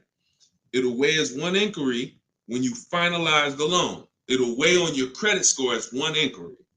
But you must do it because, y'all, why do you think there's companies that just want to loan us money? The money business is very lucrative. There's companies and banks and credit unions that only want to loan us money. They don't sell cars. That should be a hint. There's a lot of money in lending. So what we need to do is take shopping our loan rates seriously. We separate our transactions. So listen, let's stay focused here. You're gonna now call your bank. You're either go on their website, your credit union, or go on their website. You're gonna look for online lenders. Go on their website. You want as many people as possible competing to make sure you save all the money. But I'm going to give you a very important caveat here that you want to keep in mind. Everyone that loans you money wants to loan you more for longer. The longer you have a loan, the more money they make. So what they're going to do is they're going to show you what it looks like if you take a long loan. You've already paid for a year or 2. I don't know how long, but you've already been paying for some time. Once you take another long loan, now you've essentially defeated a little bit of your purposes, because you're going to give some of that money back in interest. Take the shortest loan that you can afford the payment on with the new interest rate. So if you were paying, let's say you had a 6-year loan at 11%. When you refinance, don't refinance into another 6-year loan at 7%. Refinance into like a 4-year loan at 7%. Whatever that payment is that you say, all right, I could afford that payment. Because they're going to try to sell you on the low payment. Well, if you do 6 years, you could pay $300. Yeah, but you can always pay it off earlier. Don't fall for that. You want to make sure you look at what's the lowest, shortest term with that new interest rate, so you can get that loan out of there faster. Okay? That's how you do it. Good question. Shoot the next one up, Dolan. All right, so this one's from YouTube. Milton. So back in 22, I purchased my dream truck. 2023 GMC Denali, brand new. I don't depend on trading it and my monthly payment's $1,095. Let's not forget the truck is $83K. Am I paying too much money? Well, I don't know how long the loan is. So you could be paying $1,095 for 8 years. You could be paying $1,095 for 5 years. You see what I'm saying? So that's why payments are not always the important payments. How much did you pay for the truck? You understand? See. It's the price of the vehicle that we focus on, not with leasing.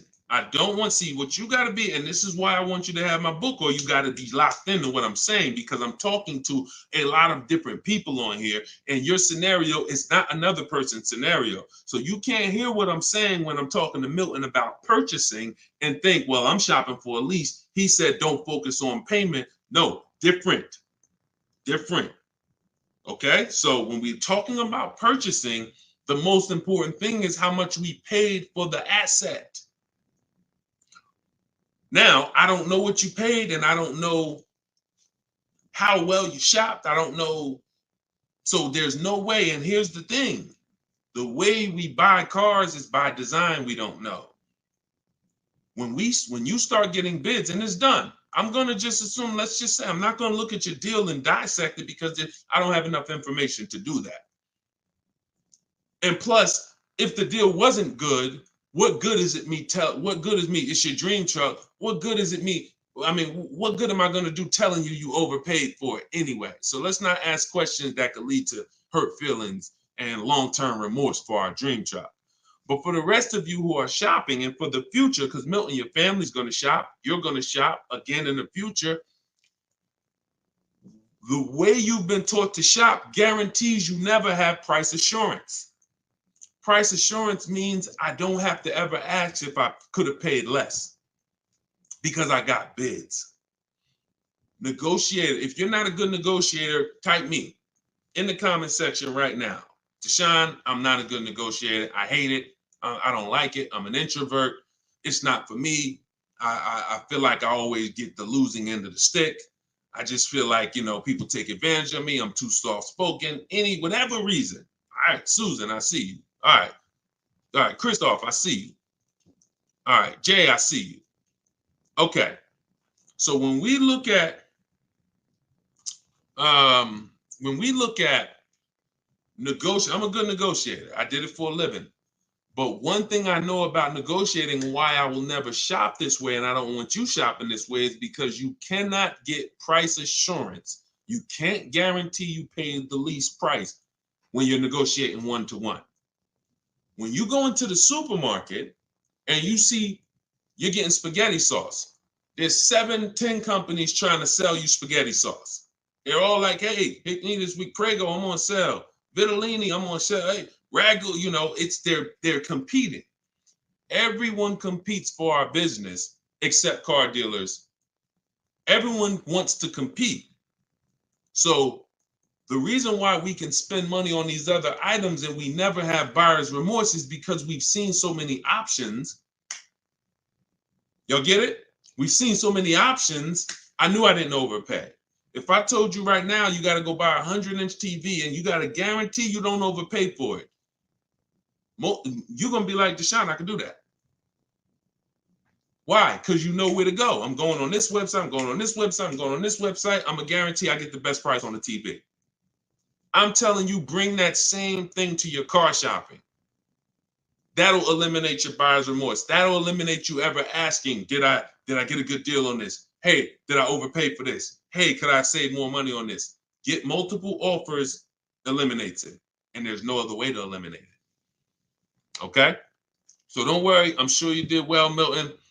Enjoy your truck, man. And just know that whatever, I'm going to get better for next time. I'm going to make sure my family knows that they never got to ask this question. Every vehicle I buy, I'm going to make sure that I get bids, multiple dealers. I'm going to get enough bids to guarantee that I teach to get 5.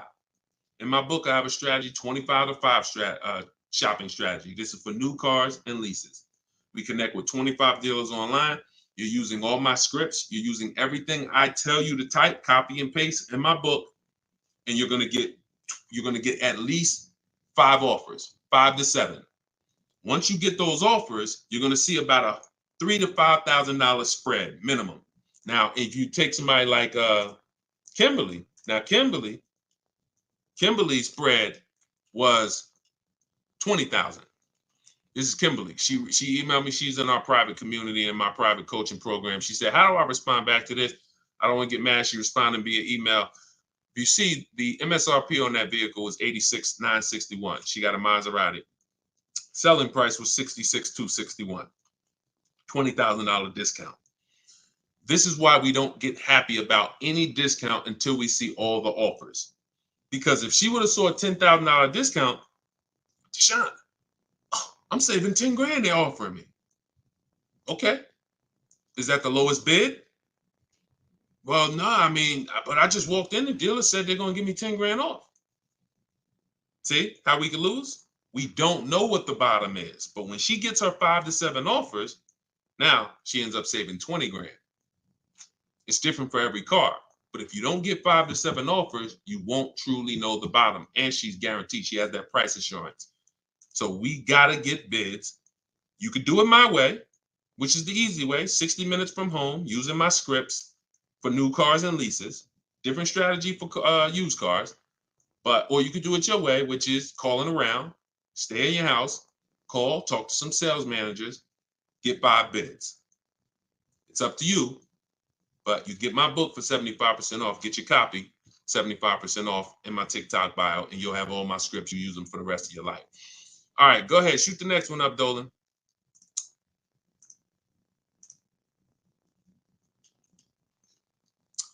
This one's from TikTok.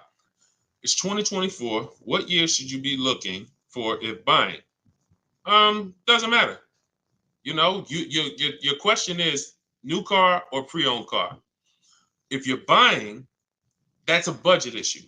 In my book, I talk about something when you get to a values question, because some people, you can only get what you want and need in a pre-owned car for your budget. Some people, you can afford both. And you're like, Deshone, I got a budget. I could afford both. I could get a new one. I get a used one. Which should I get? That's a values thing. Do you want it? Some people say, Deshone, I get a new car every 10 years. I mean, I only get a car every 10 years. I'm gonna get a new one. Some people said, I don't, you know what? I'm gonna knock 30% off the price. I'm gonna get a pre-owned. It's up to you. But budget dictates usually whether you're gonna get a new or used one. But you know, I would get the best car for my budget if I could afford. Now, here's the key. Here's something very important. Some of you actually look for 1 or 2 year old vehicles. I'm gonna tell you why this is the danger zone. You don't know if I don't know what the brand new price is. If you're looking for something 1 or 2 years old, then you should shop for a new one first. Why?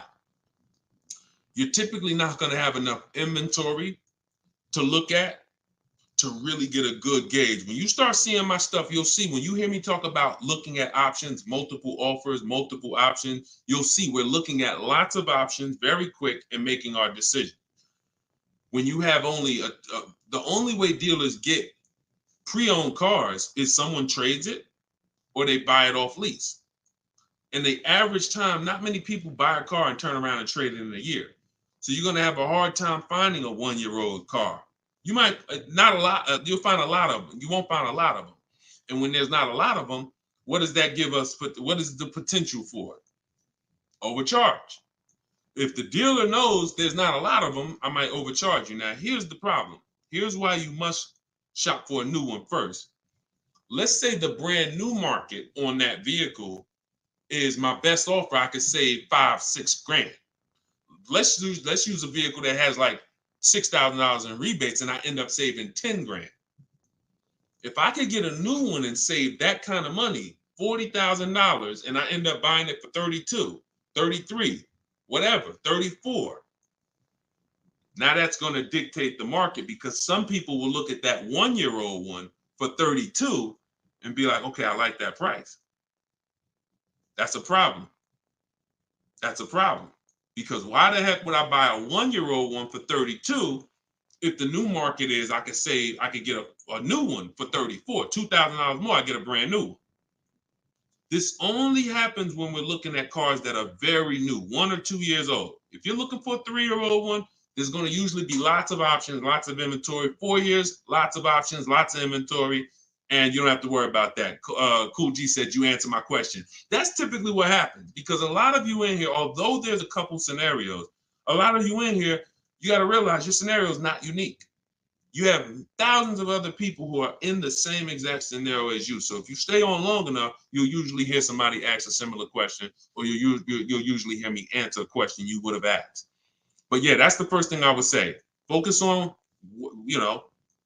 if you're buying a 1 or 2-year-old one, you always shop new first. We got to know what the new market is to know what we should be saving on a 1 or 2-year-old one. If you're buying 3 or 4 years old, then you don't have to worry about that.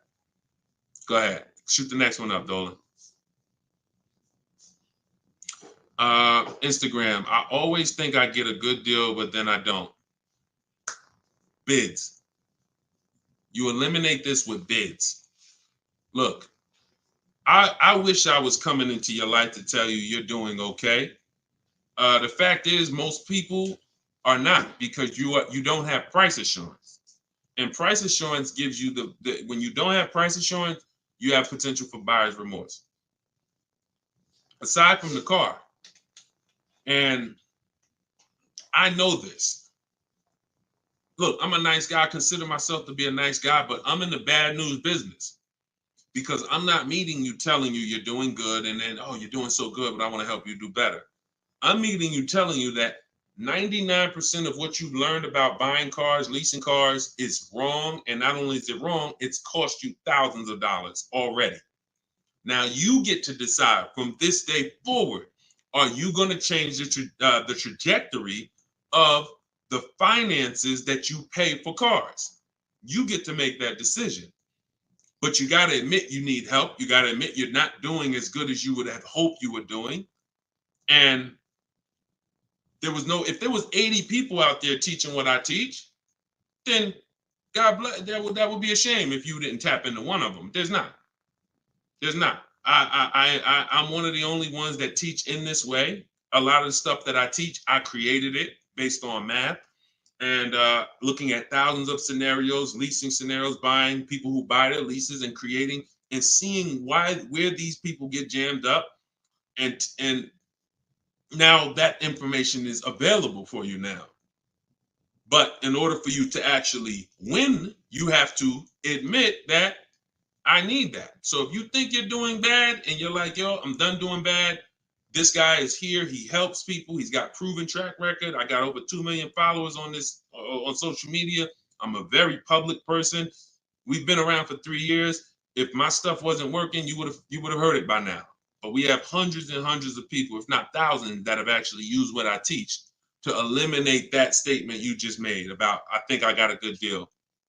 You're going to sit at home, you're going to make people bid for your business, and you are going to know every single time that you paid the lowest price for the car, that you got the best interest rate, and that you got the most money for your old car.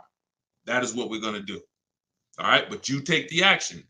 You could tap into live videos, or you could say, Deshone, I'm going to get your book. It's 75% off. It's a digital copy, which means anytime something updates, I update the book, and you got the new version, and you got all my strategies of how to car shop from home for the rest of your life. All right? I hate to see that, but I'm doing what I'm supposed to do. You see what I'm saying? I hate to see those messages, but I know I'm doing everything that God has put me here to do to stop those messages from coming. The rest is on you. All right? Go ahead, Dolan. Shoot the next one up. This one's from TikTok. I owe $20,000. Paid off interest, 6% APR. Do you recommend to refinance?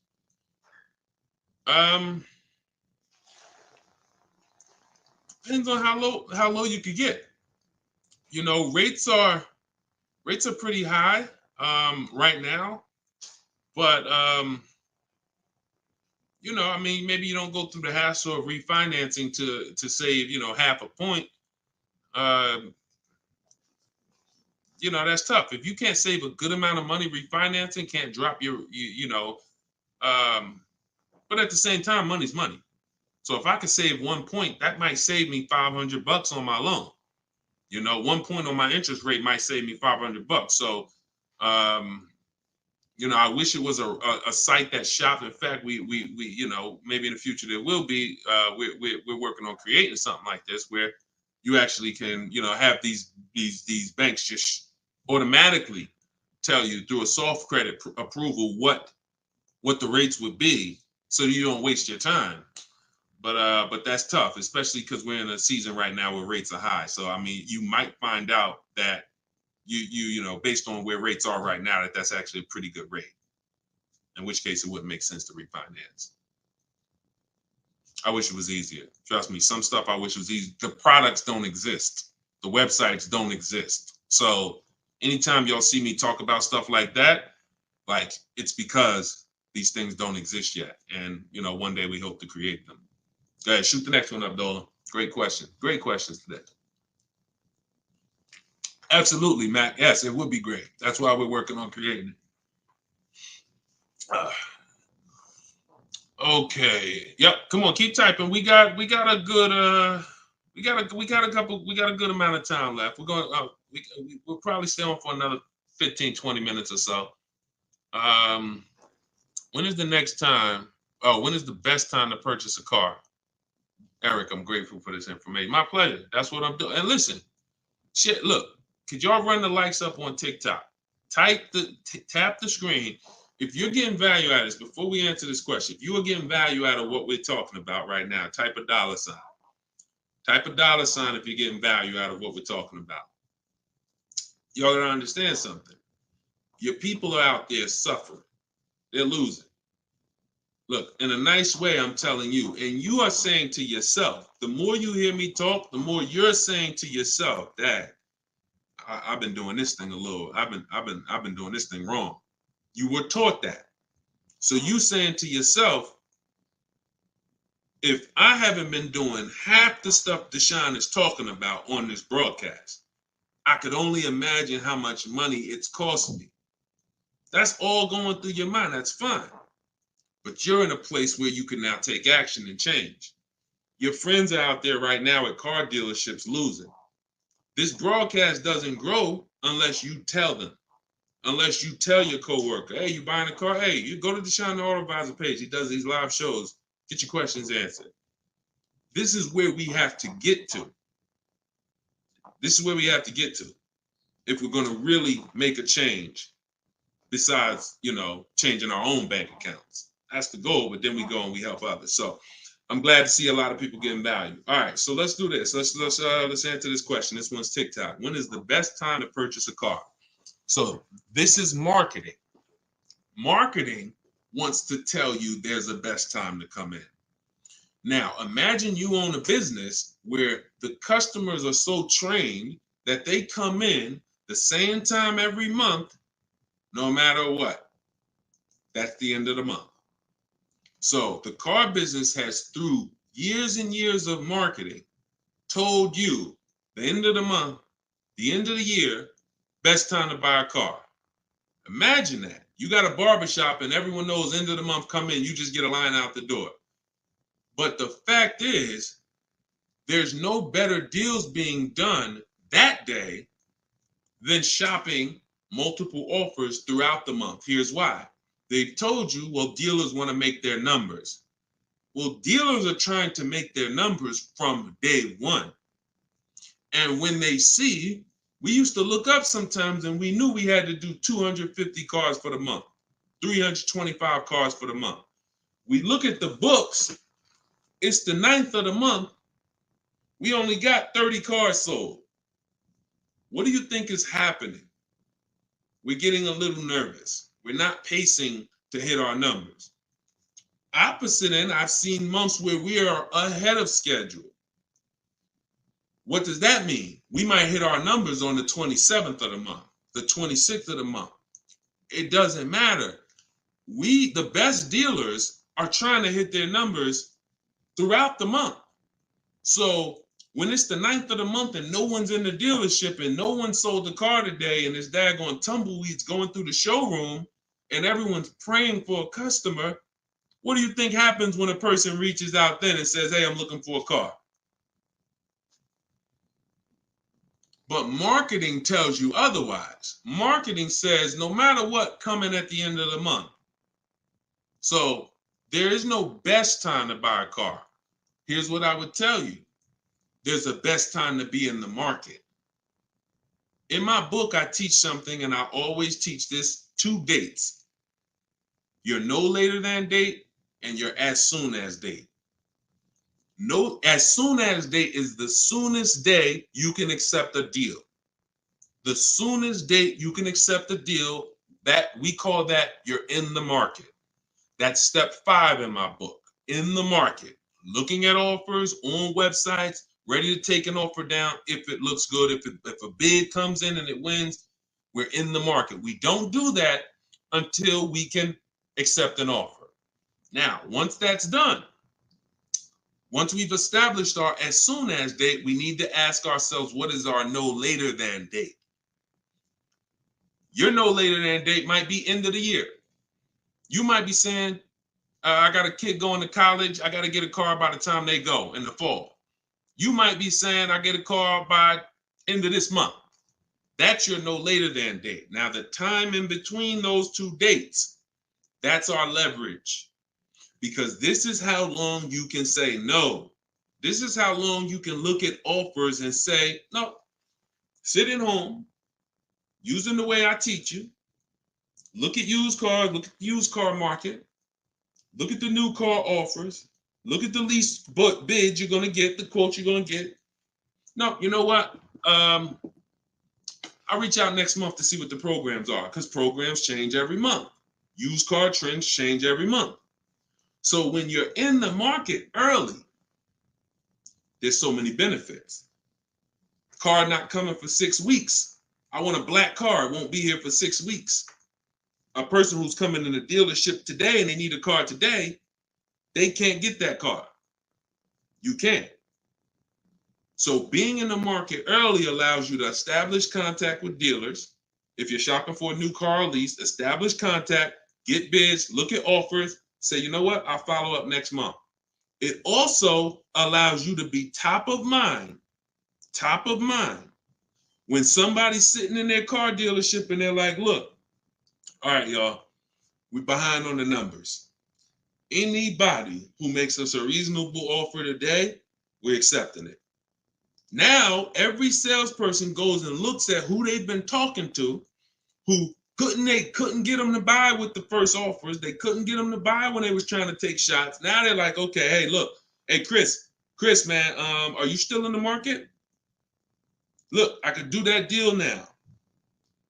Hey, we need a deal.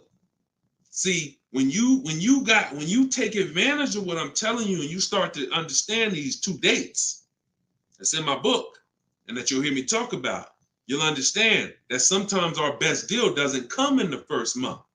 When I was shopping for my mother's Mazda 3 years ago, when she got her lease, I entered the market in October. I was looking at the offers. I didn't like them. Next month, I looked at them again. Didn't like them. December came. Dealer I'd been talking to said, hey, this is the new programs. Hey, I got this car. This is what I could do. We got a deal. Couldn't do that if I waited until December to come into the market. Couldn't do that if in October, I needed a deal. So there's no best time, in my opinion, to shop for a car because, as I said, beginning of the month could be a great deal. End of the month could be great. Beginning of the year, when you're talking to multiple dealers, somebody's going to say, I need to sell a car immediately. That's why we do this from home. But the best way to buy a car, in my opinion, is to know these 2 dates and to use that time in between those 2 dates as your leverage to say no. All right? Look, I can't give you short answers. Look, I'm a put that one up. We're going to go to that question now. We're going to go to this one on Instagram now. But understand, this is why we have been losing short answers for major 5-figure items. Got to give you the long version. Because once you learn it, once you see, this is repetitive. Once you get one car, two cars using the cars from home strategy, you're going to see. See, that's why when the first time you use this stuff that's in my book, first time you use the car from home strategies, whether you're using them manually or whether you're like, Deshone, I want to use exactly what you say, your scripts, I want to do it your way, doesn't matter. Once you see, I do this over and over. Your first deal might take you 90 minutes, two hours, because you're just learning which websites to go to. We don't go, if you don't see me say go to this website, don't go to it. It's a waste of time. But once you see, you're gonna be like, okay, rinse and repeat. You'll go from getting cars in 2 hours to 90 minutes from home to 60 minutes from home to me, I can get any car I want. I can find out the best deal in 45 minutes. Copy and paste, copy and paste. My Infinity truck I got took me, once we decided what we want, I spent no more than 60 minutes online to make sure I got that vehicle, saved 42% off the price when it was new, 3 years old. So this doesn't take you long. That old way that you were programmed to use, that takes you a long time. That's headache. This is 60 minutes from home. That's what I want for you. Go ahead, shoot the next one up. Shoot that Instagram question up, Dolan. All right, how do I get quotes from car dealerships to take with me to take in my lease? I will be leasing another car. This is without having a credit check run. Yep, we never need a credit check to get quotes. Now, some people will tell you that. Now, if you're at home, then you'll see when you're at home, there's a script that I use when a dealer says they don't do something, and we require all our customers to be here to get a quote. Okay, well, I'm talking to a couple of dealers. No one else has said that. Should I remove you from the list? See what I'm saying? You're gonna see when you're using Deshone scripts, you saying what I would say. you see what I'm saying? So if you are in a dealership, I can't help you. I don't even want to even talk about that. I'm not going to tell you how to go, and it's like oil and water. Somebody called me back when I was first coming out the business and I was first starting this education business, and they said, Deshone, somebody told me to call you. I'm in this Toyota dealership, man. I'm trying to see how do I get the price down on this car? I said, get up and walk out. Get up and walk out. Because if you're in an 80% dealer, you can't, no matter how much they take off, you lose. The only way you're going to win is to sit at home. I can't tell you how to mix the old way of shopping where you have no leverage, where you have no price guarantees, where you leave, no matter what price you get, you always wonder, could I have done better? I can't tell you how to mix that with what I teach. But if you're willing to unlearn that and say, okay, that's what the car business taught me. That's what I learned it from my parents. That's what the car business taught my parents. But no, we're going to do this. I'm going to use what Deshone teach. This is a car salesman, 14 years. Now he's educating us from an insider standpoint.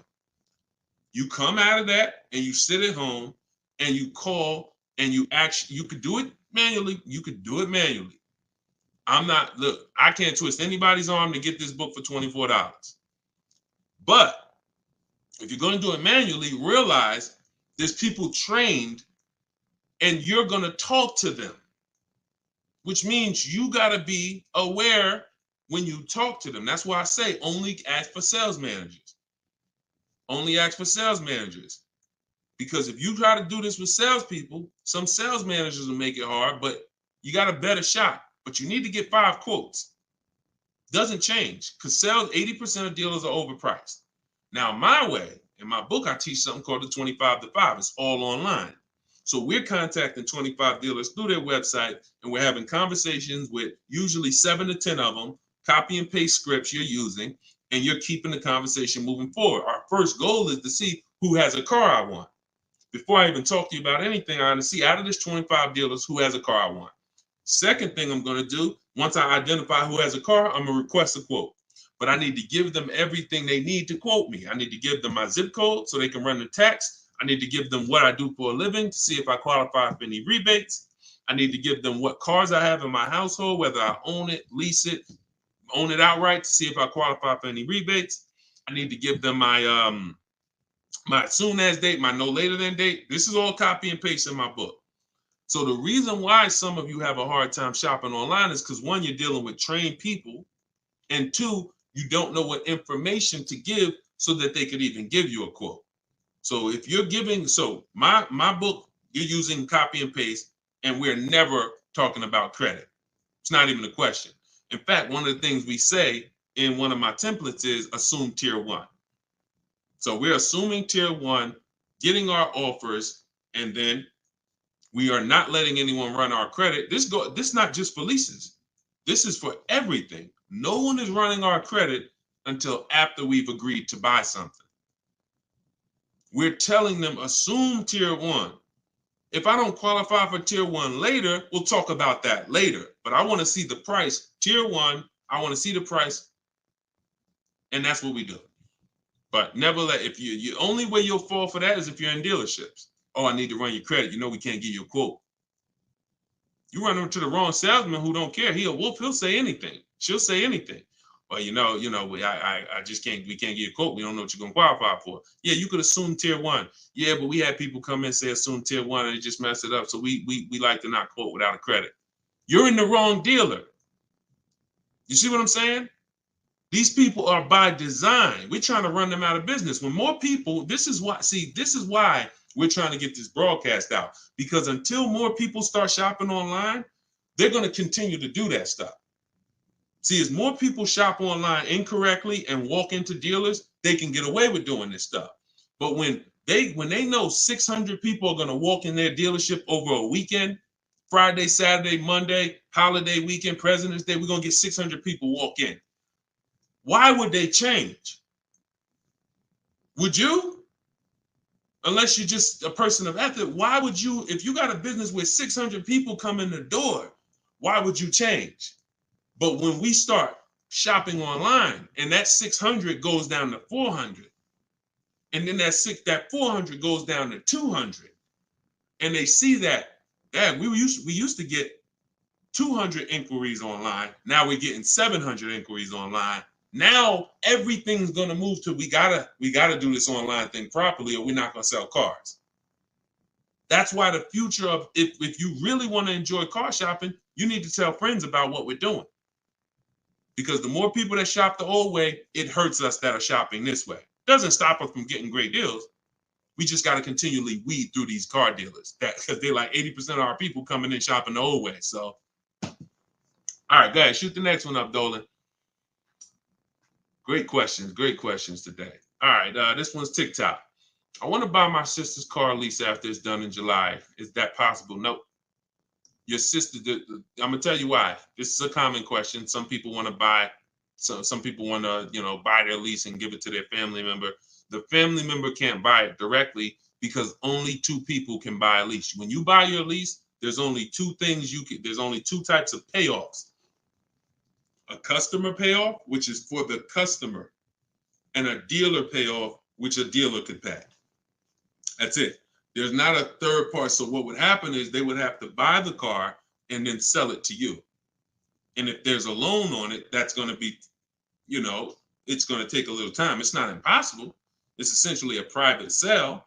They're buying it, paying the loan, going to buy the lease out, and then they're going to write up a purchase order, and you're going to get a loan. You're going to have to get you're going to essentially have to get a private party loan to buy that vehicle from them, when you could just go and learn to get your own great deal on a used car.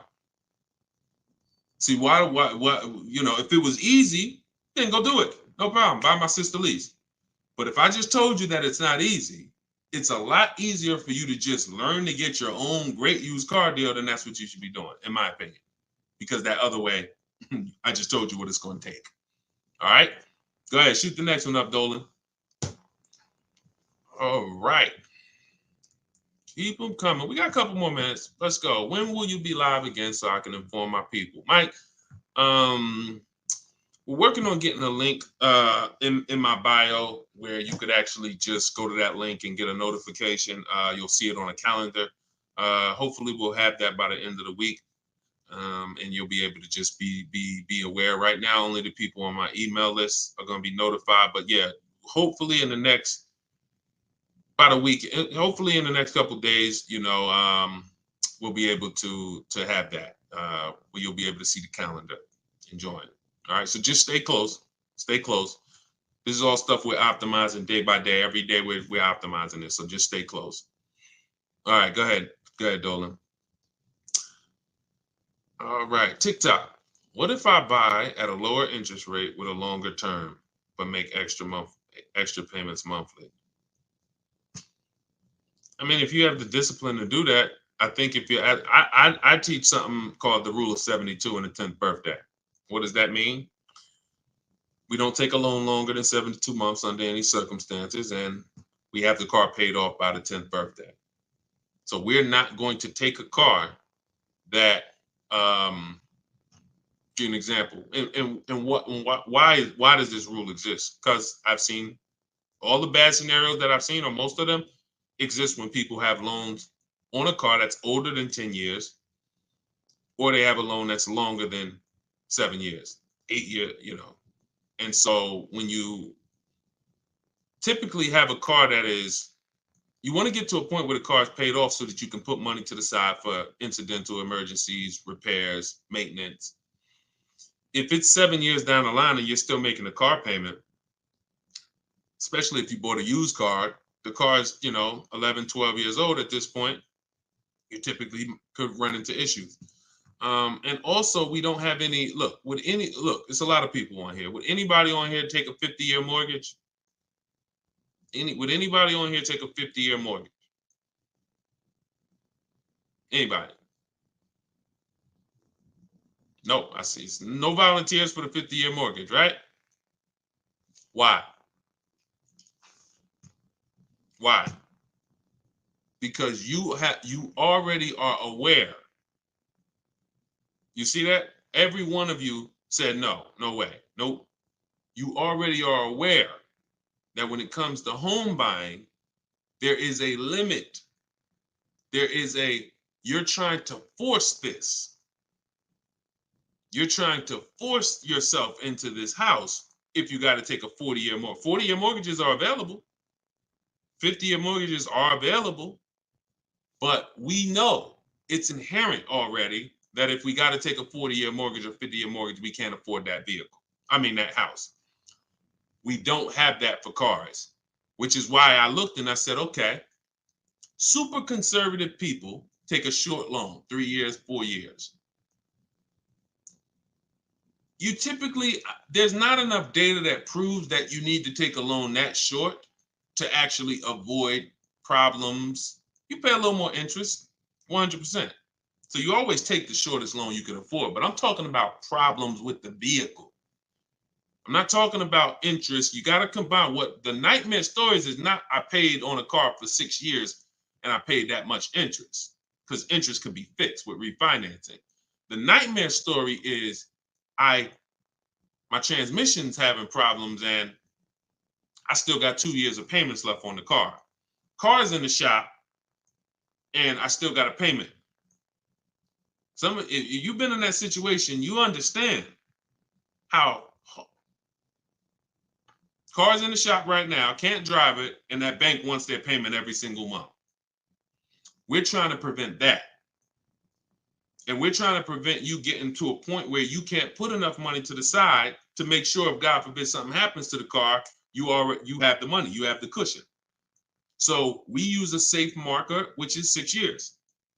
But we combine that with the age of the vehicle, because I've seen people buy a car knowing they can't afford it, but they're buying an older one.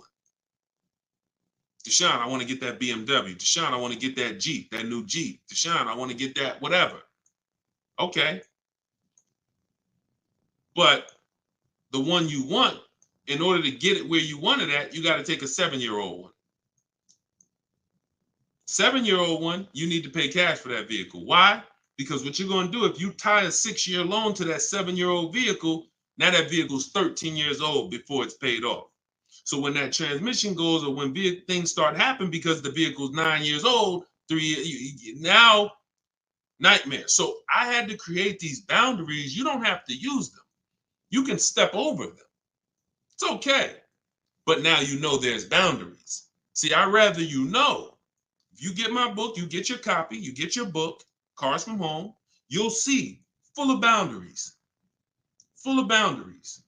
Strategic moves, strategic shopping, ways to look at car. Okay, when I'm buying a used car, I need to make sure the Carfax look like this. I need to make sure that boundaries. You've never had them.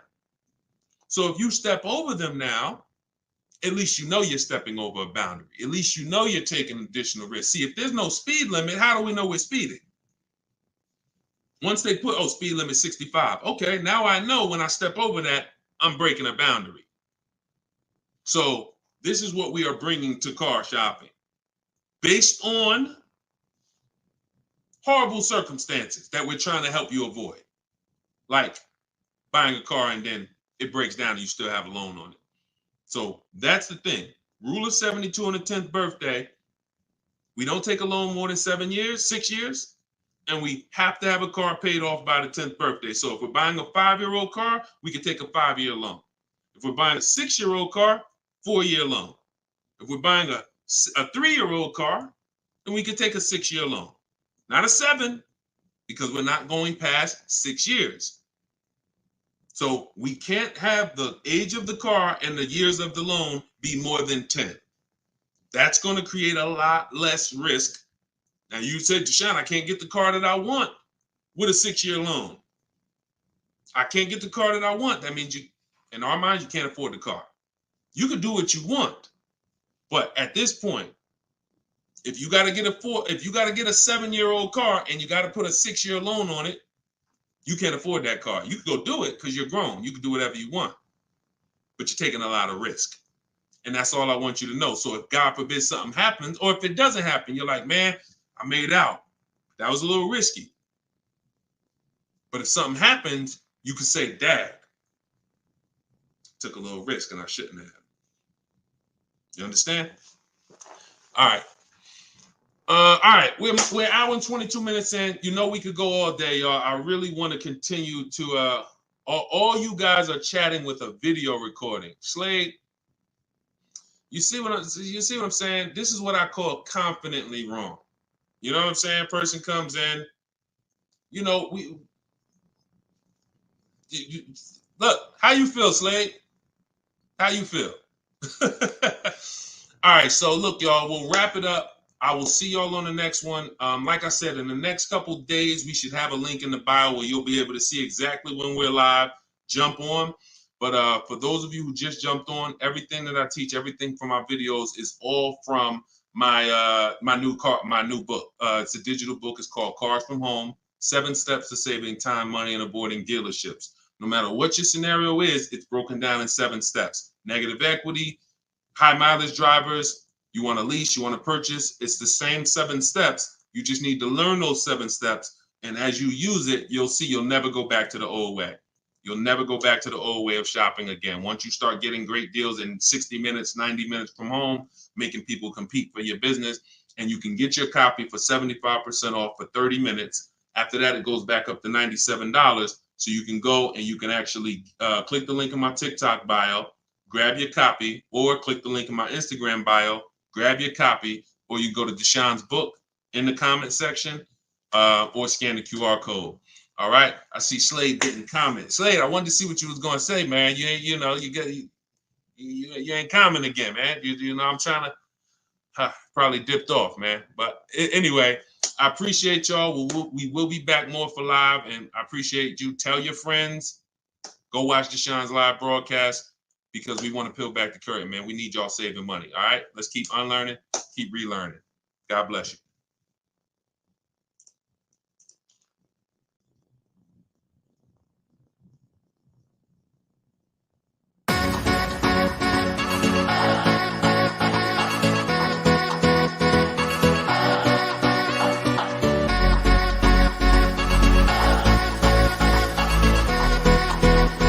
The worst possible thing you could say when you walk into a car dealership. I spent 5 years with Mercedes-Benz, 5 with General Motors, and the worst thing a person could say when they walk in is, if you could just get me to this payment, we got a deal. So your loan's probably still like 19, which means you got to pay to get out. You're upside down. It's called negative equity.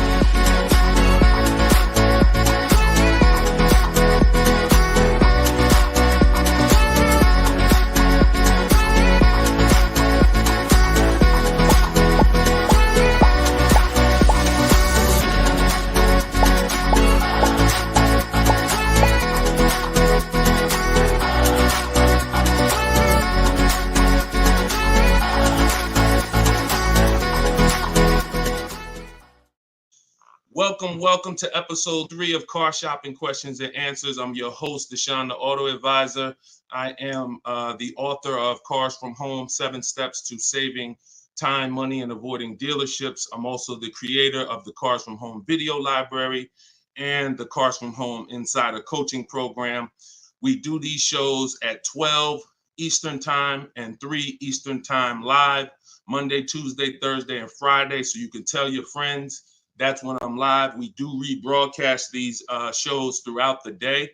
So if you miss them, you could always catch the rebroadcast. But we're live right now on all 4 platforms. If you're on YouTube, please hit the like button and subscribe if you want to continually get the best car shopping information from an insider. I left the car business in 2020 after 14 years. And now what I do is show you how to car shop strategically from home and how to get great deals in as quick as 60 to 90 minutes. So start typing your questions. I got my man. I see you, Just Blaze. Great to see you. I see you, Alexia.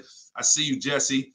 Start typing your questions. We're going to have my man Dolan, who's moderating in the background. He's going to bring all these questions in from all 4 platforms. So, oh, by the way, the show is sponsored by my new digital book, Cars from Home, 7 Steps to Saving Time, Money, and Avoiding Dealerships. You can get your copy for 75% off as part of our launch in my TikTok bio, in my Instagram bio, or you can click the link, Deshone's book, or scan the QR code. Let's throw that QR code up for them, Dolan, so they can actually see it if they're watching on a television.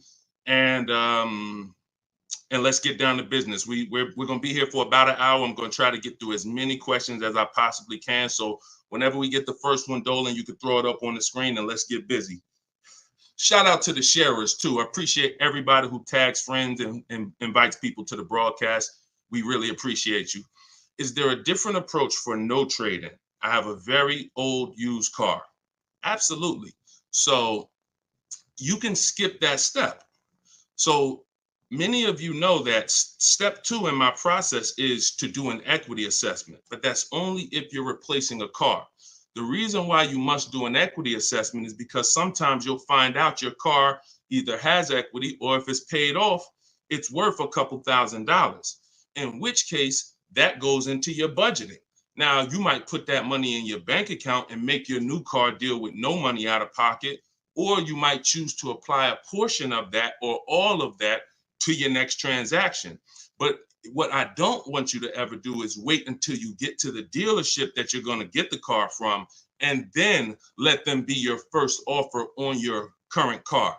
So if you don't have a car that you're replacing, then you would simply skip that step. You wouldn't skip step 1, which is the most important question. This is when you're asking yourself how many years you're going to keep the car. But you skip step 2, the equity assessment, because you don't have a car. Now, in your case, if you have a very old car, you still probably want to list that car on Facebook Marketplace because it's still worth something, unless you just want to keep it around your household. But if you don't have a car to replace, then you would simply skip to the budgeting step. And in which case, when you decide whether you're buying or leasing, you would be moving towards your budgeting, whether you're leasing and assessing how much the car you're going for should lease for, or whether you are purchasing and you are budgeting to see how much car you could afford based on whether you're going to pay cash or based on whether you're going to get your loan. So that's just a step you skip. Great question though. Okay, go ahead, Dolan, shoot the next one up. Does MSRP include all of the dealer fees? No, it doesn't. MSRP on a new car. Could y'all keep running those likes up on TikTok? Welcome to the new people. Type your questions. We're live. It is like we're 100% live on Tuesday. So start typing your questions and we'll get to you guys. But start tapping the screen so we can shoot those likes up and let TikTok know that we're talking serious business over here. Thank y'all. I see y'all running them up. Okay. Does the MSRP include all dealer fees? So it depends on what dealer. Usually no, because 80% of dealers, as I say, we have about 8,000 people that we've worked with since 2021, between the people who've gotten my book and the people who've used the video library, the Cars from Home video library. We get people data from all around the country. And what we see is about 80% of dealers are overcharging you. whether they're not giving you the discounts that their competitors would give you, or whether they're marking the MSRP up with bogus fees that they will try to convince you need to pay if you want to buy from them. So the only way that, if you're talking about, like, let's say I'm shopping for, Toyota Highlander. When I'm looking at for example, let's say I'm shopping for a Toyota Highlander and I'm going to lease it.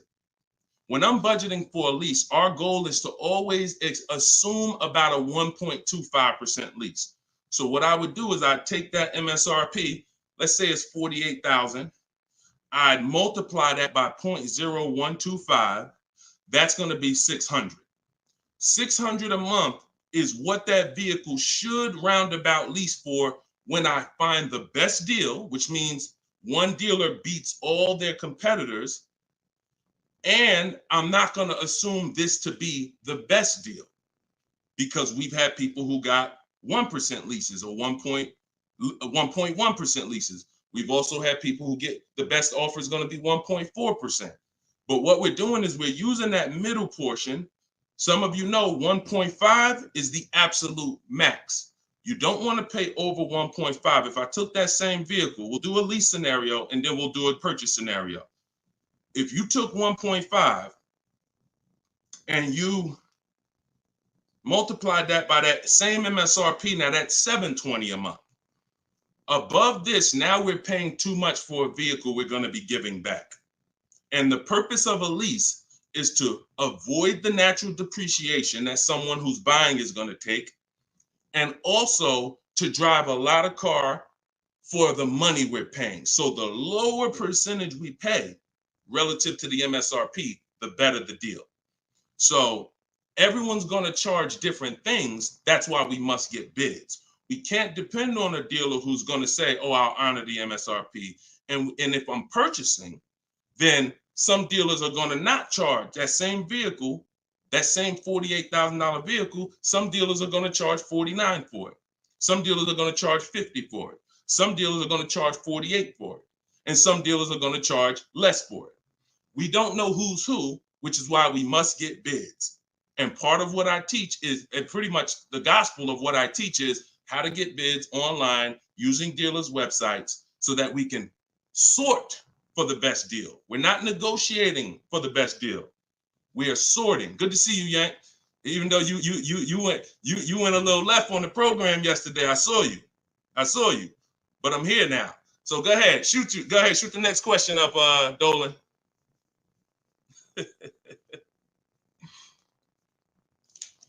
Okay, this one's from YouTube. Brandon, I have good credit, but for some reason they always tell me I need a cosigner. How do I get around that? If you're purchasing, you want to control your financing first. So I wouldn't let the dealer tell. If you have good credit, what you should be doing is you should be purchasing your car, locking up your best deal, and then coming home. And this is for all of you. Who's going to be purchasing a car?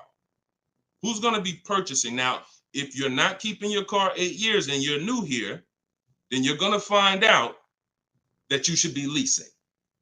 But for the time period, I'm just going to base it off of what you know already.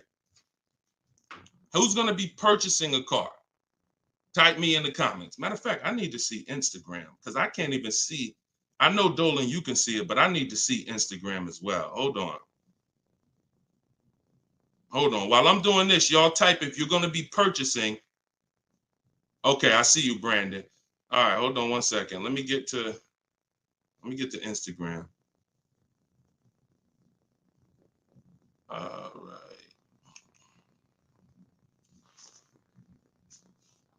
Hold on, give me 1 second. All right, I can see Instagram now. Hold on.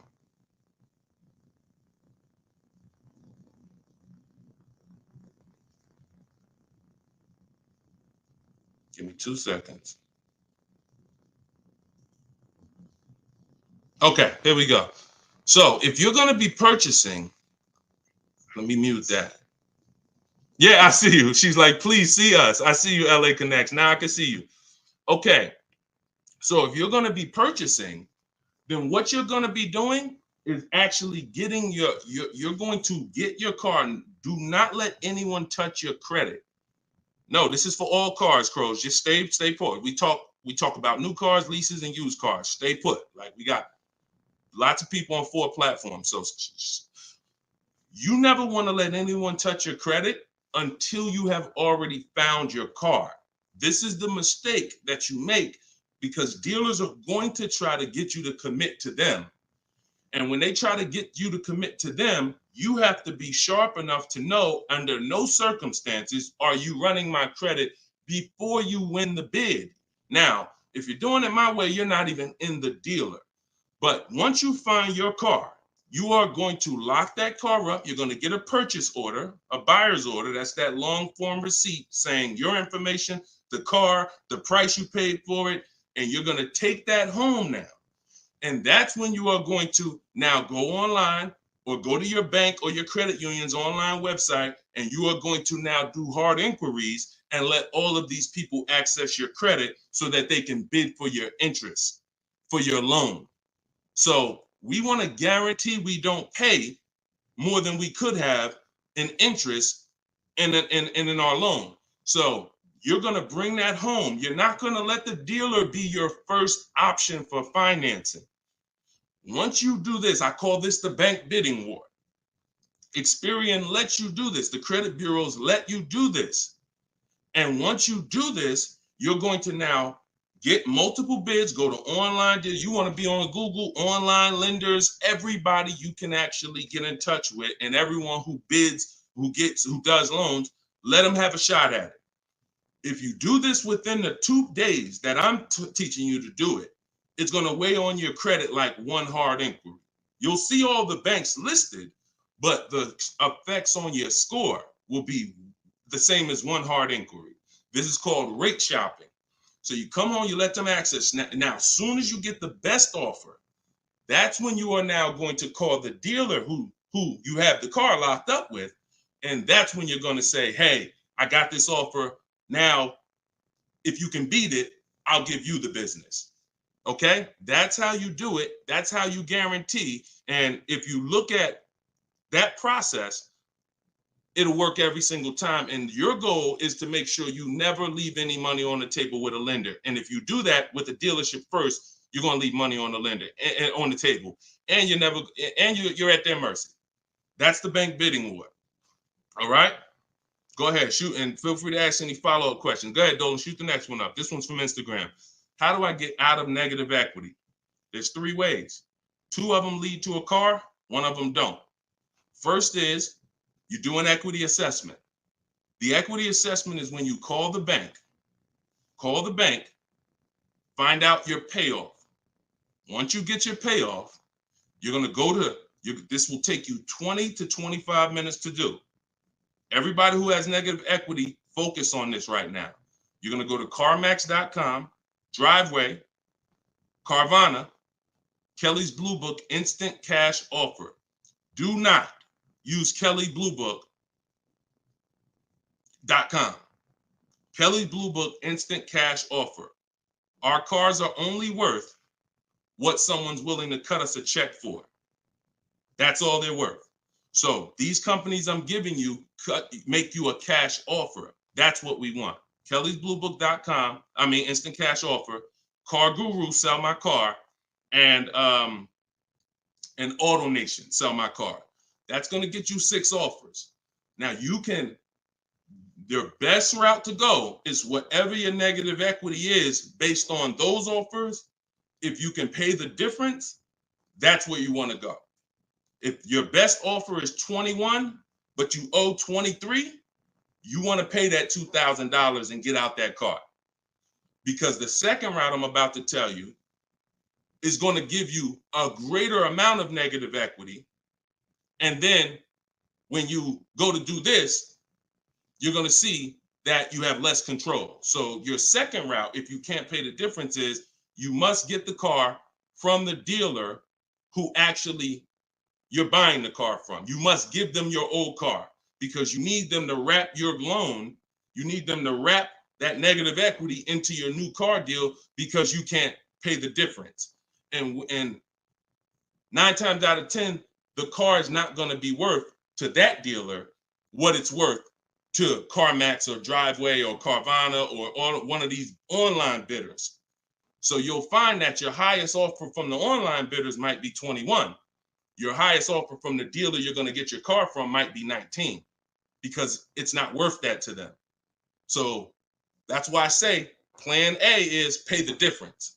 Plan B is if you can't, you have to get your car from that dealer and ask them what to assess your car and see what it's worth to them because you need them to build it in. Now, if your negative equity is too much, if you have too much negative equity, then you're going to have a problem getting out because you're going to have you're going to mess up the loan to value ratio. You can't move 15 grand over on top of a $30,000 car and expect the bank to approve it. They're going to require you to put money, in which case you got to stay in that car. You either got to put the money down to get out, and if you know, or you got to stay in that car and pay down that balance. Those are the only two ways. And the cause of negative equity is you don't understand leasing. 9 times out of 10, I've been doing this since 2006. 90% of you who have negative equity, the cause is you don't understand leasing. In the next 2 days, I'm going to do a leasing versus buying class on this show. So make sure you are tapped in so that you can understand how much not understanding leasing has cost you already, and you can stop listening to this bad advice about leasing. Okay? All right, y'all. Listen, I'm not seeing the shares. I'm going to be honest with y'all. Y'all know I keep it straight. I'm a straight shooter. I'm a straight shooter. We live right now, and we talking about financial information that no one in this world is talking to you about at this particular time. It's not 20 Deshone the Auto Advisors out there. Tag somebody, invite somebody. Don't be selfish, okay? That's the problem. What got us into this problem is selfish car dealers. So if we're going to solve this problem and help people, we need to all participate, and we need to be inviting people to this show so that our friends a year from now don't come to you and be like, damn, man, I got this horrible car deal, man. And now you know that you were sitting on this show talking about how to get your great car deal, but you're not telling friends. So shout out to the sharers. I appreciate y'all. All right, go ahead. Shoot the next question up, Dolan. I see you, LA Connects. Appreciate you. Let's go. When I see leases advertised on TV or radio, why do they always have thousands do a signing? Well, this is a similar question. All right, Steve Phillips asked a question from TikTok, and then I see Dreamer asks about advertised leases that she sees that always require thousands down. So you always tell people how to customize your lease. You do not go into a dealer. If you first of all, we only go into a dealer to test drive. If you're shopping for a new car or a lease, you should only be in the dealer for 20 to 30 minutes, and your only purpose to be there is to test drive or to pick up your car because they won the bid. This is what I teach. This is all in my book, Cars from Home, 7 Steps to Saving Time, Money, and Avoiding Dealers. You can get your copy for 75% off in my TikTok bio, in my Instagram bio. It's a 7-step system for leasing, purchasing, new cars, used cars, everything. But part of this particular way, we shop. Shopping is not buying. And what the car business has taught you to do is mix the two into one. You go shopping to decide what you want. That's the purpose of shopping, y'all, to decide what you want. Deciding what you want is test driving, making sure your kids can fit in the car, making sure it has enough room, making sure it feels good. Once you decide what you want, now you're coming home and you are emailing them through their website, and you're going to request your offer. So you are not ever going to say, work me up a lease, Mr. Car Dealer. If you say work me up a lease, they're going to work you up a lease based on probably a couple thousand down, probably leave out the tax and the fees, and you're going to deal with that nightmare of traditional car shopping. You are always going to request your leases with no money down, zero. Now, I want y'all to remember this. We do not want to use this term anymore, down payment. We want to start using, remember this, and I want y'all to write it after I tell it to you. Total out of pocket. Total out of pocket. Or you could put TOP. All right? Everybody who's locked in, I want you to type TOP. Okay? Type TOP. I want to see the people that are locked in. If you've been in my master classes, we're about action here. We're not about casual nothing. No one's fighting for your money if you're not. No one, you're not going to casually save $5,000, $10,000 and avoid this if you're not locked in. Okay, type TOP. I see you, Dreamer. I see you, Daryl. I see you, Brittany. All right, I see you, Jay Buggs. All right, I see you, Patrice. I see you, Instagram. All right, Instagram and TikTok locked in. I don't see Facebook and YouTube locked in. I'm just telling y'all. I'm gonna start calling some of you out because you're not gonna win if you're not locked in. This is big money, and there's a $1 billion industry that is depending on you staying stuck in the old way you buy cars. So TOP, I see you. That's the term. No longer do you say down payment when you're talking to dealers. I see you, LaDonna. Way to represent Facebook. You are gonna say total out of pocket. Because total out of pocket means, Mr. Dealer, this is the total amount I'm giving you. Down payment can be mixed up. Down payment can mean, oh, $2,000 down plus tax. $2,000, no, it's different than out the door, more. That's a different term. There is a place for out the door price. But in this particular case, we are using total out of pocket when we are contacting dealers to request our offers. First payment is the only thing we are putting out of pocket when we're getting lease offers. So we are getting, it does not mean we're not going to add additional money later, but it does mean for the offers that we're going to look at, I need my first month's payment out of pocket, and then you give me your offer. What that allows us to do is divide that monthly payment into the MSRP of the car and get that formula that I was talking about 10 minutes ago, that 1% formula, that 1.2%, that 1.5%.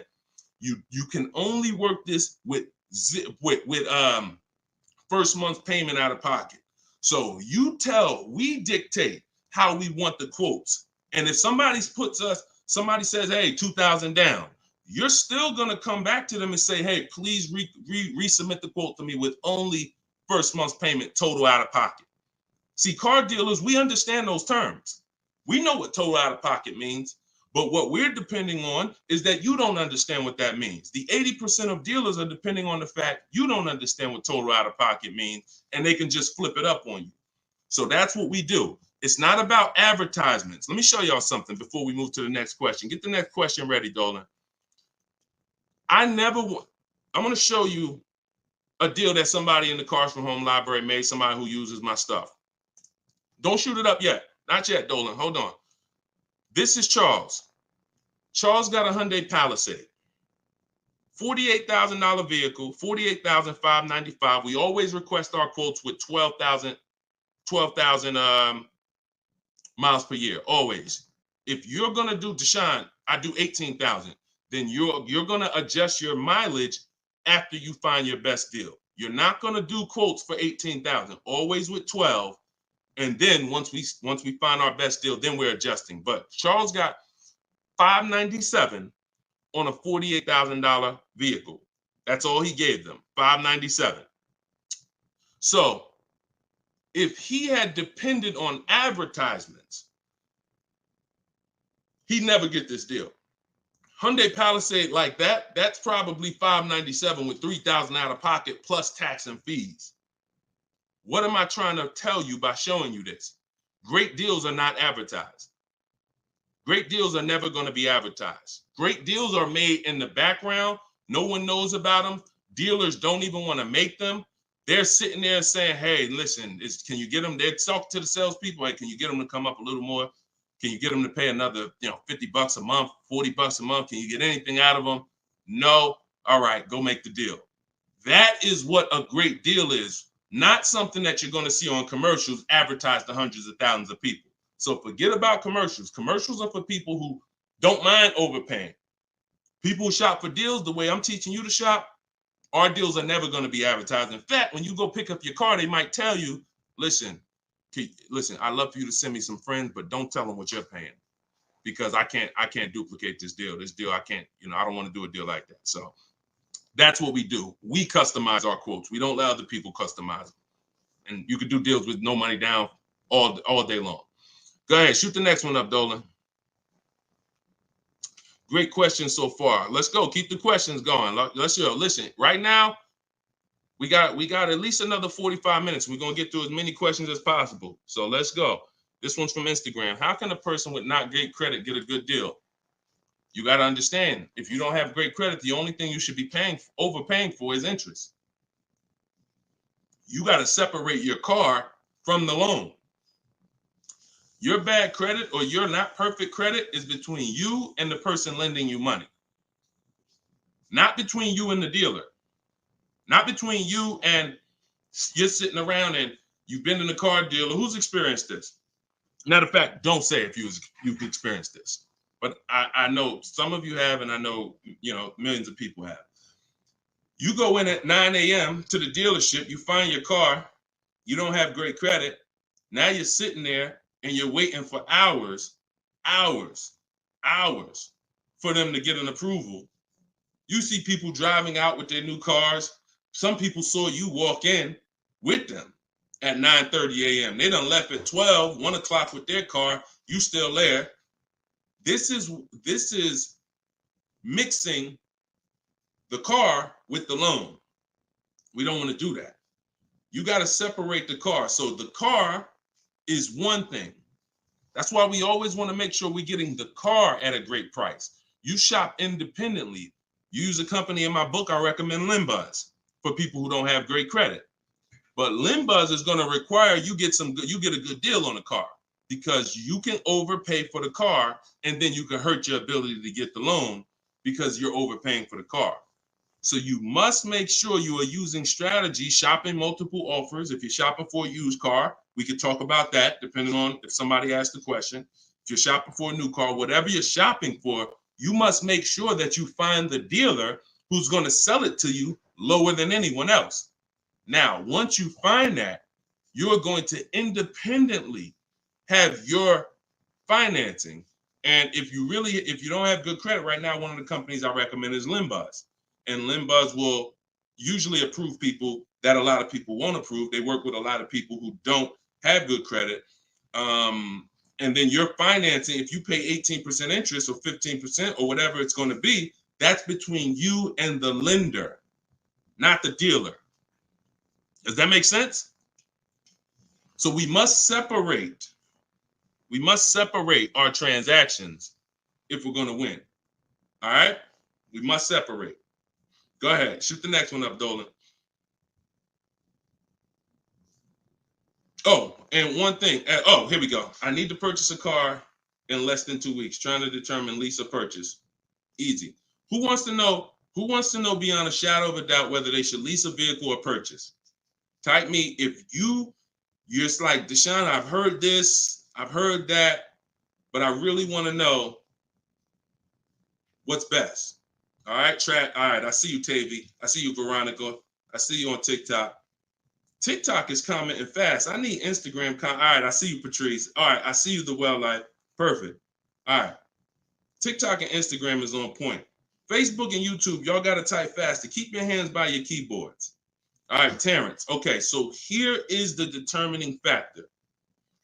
In my book, I teach 7 steps. To 7 steps. It doesn't matter. The first step is the most important question. The most important question, I want y'all to remember this. It's tied to something I created called the 8-year rule. The most important question is, and I want you to answer it, for everybody shopping for a car, or if you will be,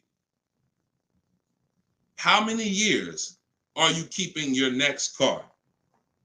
This is the first thing you ask yourself. This is the first thing when your family is looking for a car, your son, your daughter, your spouse. The first thing you're asking yourself is, how many years am I keeping the next car? So answer that question. What you're going to see is you're now, if you're learning from me and you're going to use what I'm teaching you, it's going to be a system. We're not winging it anymore. We're not randomly shopping and doing things based on, all right, I think I should do this now. I think I should do this now. My book, all of this is in my book, Cars from Home, 7 Steps to Saving Time, Money, and Avoiding Dealership. You can get yours for 75% off in my TikTok bio. It's normally $97, but for 30 minutes, you can get yours for 75% off. You go to my TikTok and Instagram bio. So I see you, Latasha, 5 to 6 years. Tavy, 5 to 6 years. All right, Crowsman, till the doors fall off. Okay, the well life, 6 or 7 years. Everybody answer that question. 8 to 10 years usually. I see you, Terrence. Brandon, Steph, 10 to 15 years. Okay, just bought the book. Hey, congratulations. Use it. Enjoy it and use it. Well life, you're gonna love it. And make sure you write me with your success stories. When you get your car, send me the deal. Congratulations. So 5 to 7 years. So now remember this, and don't try not to say something abstract. Like long as possible, that's too abstract. Like years. What's our goal? 8, 10, 15 till it doesn't drive anymore. Whatever. We want to get a clear picture. Here's why. This is going to be your first step from now on when you are car shopping. Asking yourself this question. We're still on the overall question, which is, should we lease or buy? That's the question we're on overall. Now I'm going to show y'all something that's going to help you understand why we asked this question first, and it's the depreciation scale. So I'm going to use this for you to understand. When you buy a car today, if I put a $30,000 car outside your house right now, if you didn't drive it, you don't drive it 1 mile, is that car worth $30,000 a year from now? You never touched it. You never touched it. Is that car worth $30,000 a year from now? Exactly, Dominic. No. Okay, Veronica. No. Okay, Crowsman. No. So we understand Wu-Tang Land. No. That's your first lesson on depreciation. That's something called the unseen expense. This is the expense most people are not trained to see. That's why they buy their cars and think, oh, I could just drive as much as I want, and it doesn't matter. I'm not paying for the miles. You are paying for the miles. Let's go deeper with this lesson. Now, if you don't drive it 1 mile, we all agree it was worth $30,000. A year later, it's probably worth $25,000. We didn't touch it. Now, if we drive it average miles 12,000, it's probably worth $22,000. You know, if we drive it high miles, it's probably worth $20,000. So you see that no matter whether you buy or lease, you pay for the mileage. You pay for your usage. In fact, you even pay if you don't use it. So now, I want to use something a little harder than that. When you understand that, you're going to see, Deshone, okay, if I'm losing that type of money in my car when I buy it, when do I ever get to a point where I'm winning? And the longer you keep a car, the more this starts to level out. So when you get to about 7 years, now you're no longer losing thousands of dollars every year. The purpose of the purchase is to get to a point where your car is no longer losing value every year, and you can keep it, and it becomes something that is an asset because it's not taking money out of your house and you're not losing money. Now, the mistake is when you people who answered, if you're a person who said 5 years, 4 years, 3 years, 6 years, your mistake is buying a car and you trying to replace it while it's still on this type of drop. That's why you're never happy when you go trade your car. That's why you have negative equity, because the asset value is so low because it's dropping like a brick every single time for the first 5 years, every single year, first 5, 6 years. How do we avoid that long term? So every one of you that said, Deshone, 8 years, 10 years, you should be purchasing. Deshone, what if I'm not keeping it that long? You should be shopping for leases. because you cannot compare. Look at Danielle. Look at Danielle. Danielle's lease deal, she got $44,000 Audi A3. She's paying $550 a month. No money down. That same car, if she bought it, would be $900 a month. Every $5,000, some of you know, is about $100 a month on a 5-year loan. Depends on what the interest rate is. So that same car that she's driving for $550 would be about $900 a month to buy. So we have to understand, the leasing versus buying question is so easy once you just follow these parameters. You are avoiding depreciation when you get great lease deals, or you're avoiding depreciation when you buy and keep 8+ years. Anytime in between that or any other strategy, you are not avoiding depreciation. The unseen expense is what's taking the most money from your household, is the unseen expense. Everybody clear on that so far? If you're clear on that, type clear. If you're clear on that, type clear. I call this the 8-year rule. You will not, if you stick to this, you will win every time. And if you break this rule, you're going to lose every time. See, I can't help you get a great deal if you bought when you should have leased. Think about Danielle's deal that I just told y'all about. $550 a month on an Audi A3. Even the person who bought and they were paying $900 a month, even if they saved another $5,000, got a ridiculous deal off the car, which we could get. We help you get the best deal. That's no problem. But if you bought it, you're still $8 something a month.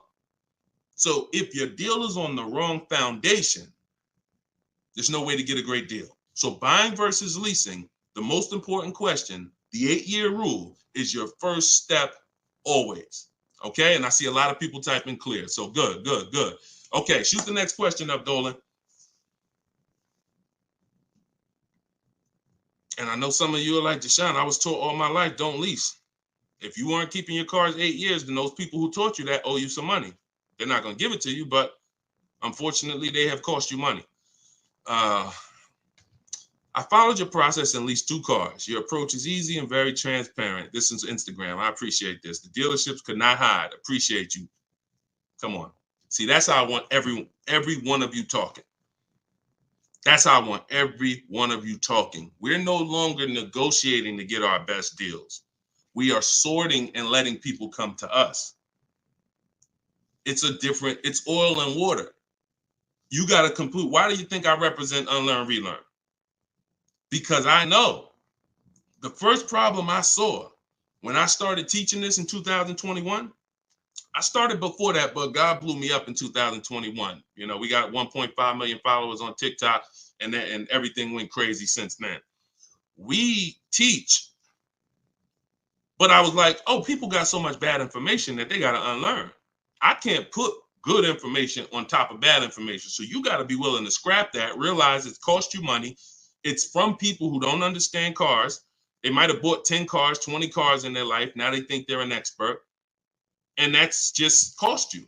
So you got to be willing to unlearn all of that stuff and learn the new way. And that's what we do here. So I'm glad. Enjoy. I'm so glad you're empowered, Coach Booker T.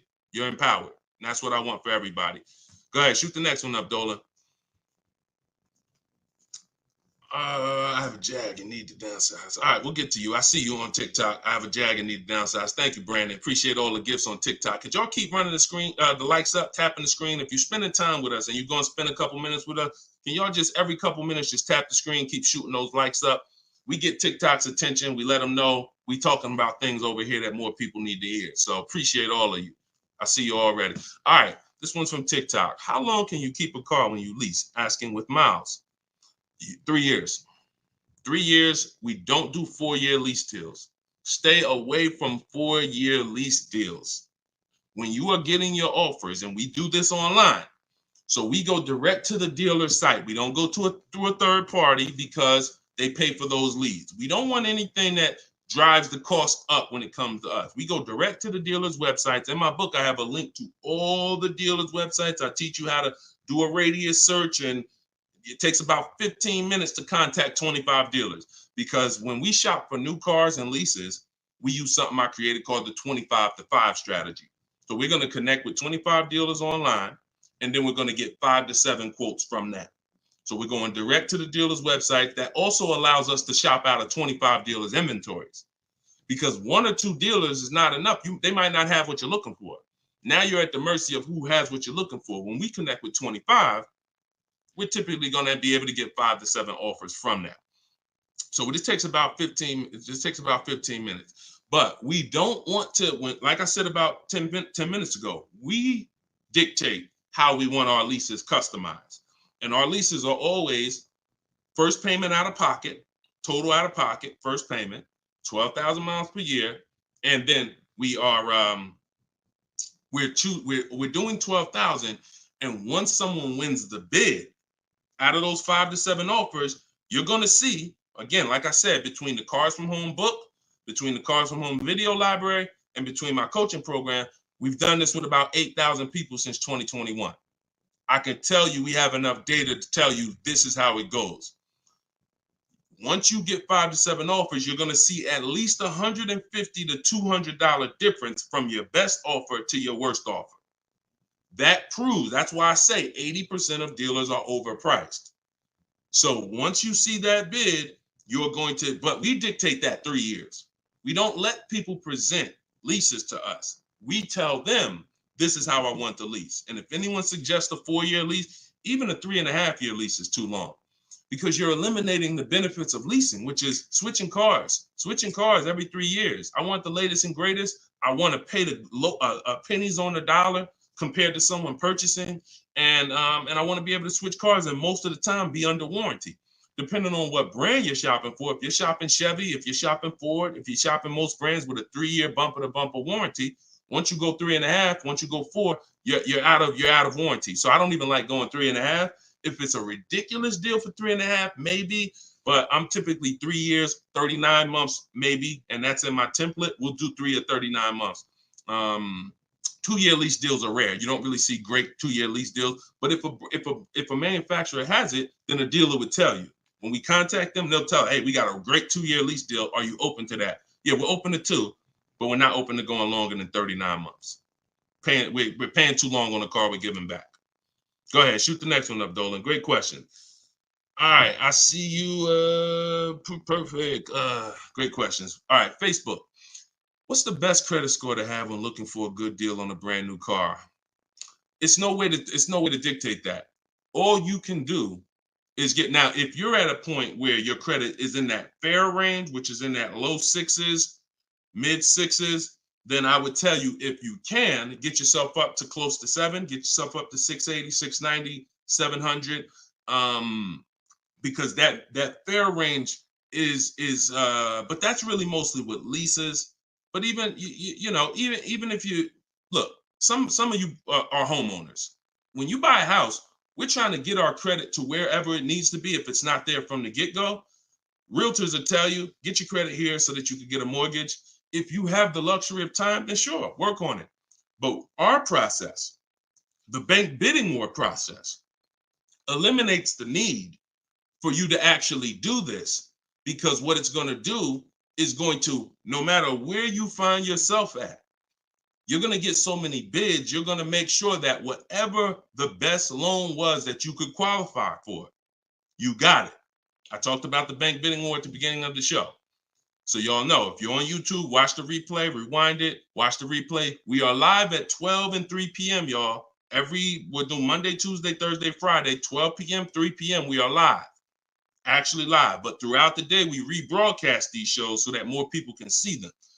But in any time outside of that, I want you to go back and watch the replay if we answer something that you ask. And you want to find out, if you get the book, you'll see the bank bidding war that I send out with the book. That's how we get banks and credit unions to bid for our loan. But I explained it earlier in the show. All right, shoot the next one up, Dolan. All right, this one showing up from YouTube. Quick question: would you pay $9,000 for an SUV with 164,000 on the dash? It's a 2014. All right, so great YouTube name and picture. Shout out to the Last Dragon. No. Well, look, it's car specific. when we shop for used cars, who's going to be shopping for a used car? Type a letter U. I want y'all to listen up. We use a process called the multiple marketplace strategy. This is in my, now I told y'all, our process for shopping for new cars is, or new cars and leases, is the 25-5. Our process for shopping for used cars is the multiple marketplace strategy, because we want to be on every marketplace that has a car. And there's 8 of them: Driveway, Carvana, CarMax, Carfax.com, Car Gurus, AutoNation, Cars.com, eBay Motors, and I'm missing one. These all have different inventory. Now, some of the inventory is the same.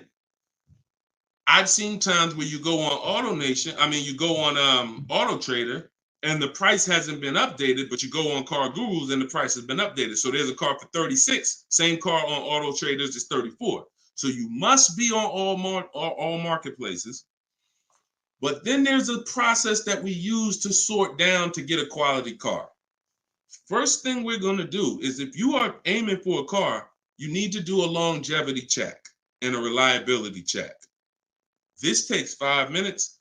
We type in the year, make, model into Google, reliability, and we skim those first couple articles. If you see a bunch of stuff that says questionable reliability, 7 out of 10, 6.5 out of 10, that's enough to eliminate the car, in my opinion. After you type in reliability, and look, my whole process for shopping takes 60 to 90 minutes. So everything I'm telling you to do are 5-minute things, 20-minute things, 15-minute things. We do this right from home. That's why the book is called Cars from Home: 7 Steps to Saving Time, Money, and Avoiding Dealerships. So now, once you do reliability, now you're going to do longevity. Longevity is going to tell you what the data says about that car long term.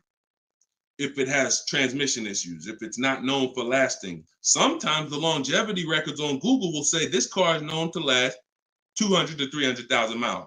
So that's the first thing. Thank you, Mr. Super. I see you. That's the first thing. Before we even look at a car and consider it, we got to make sure we do that 5-minute check. Now, once we move past that, now we're moving into our process of sorting down, because we could have a good car with good data, but we could get a bad car based on the previous owners. So first thing we're looking at is the Carfax. Carfax. We want to know what that title's like. Is it salvage?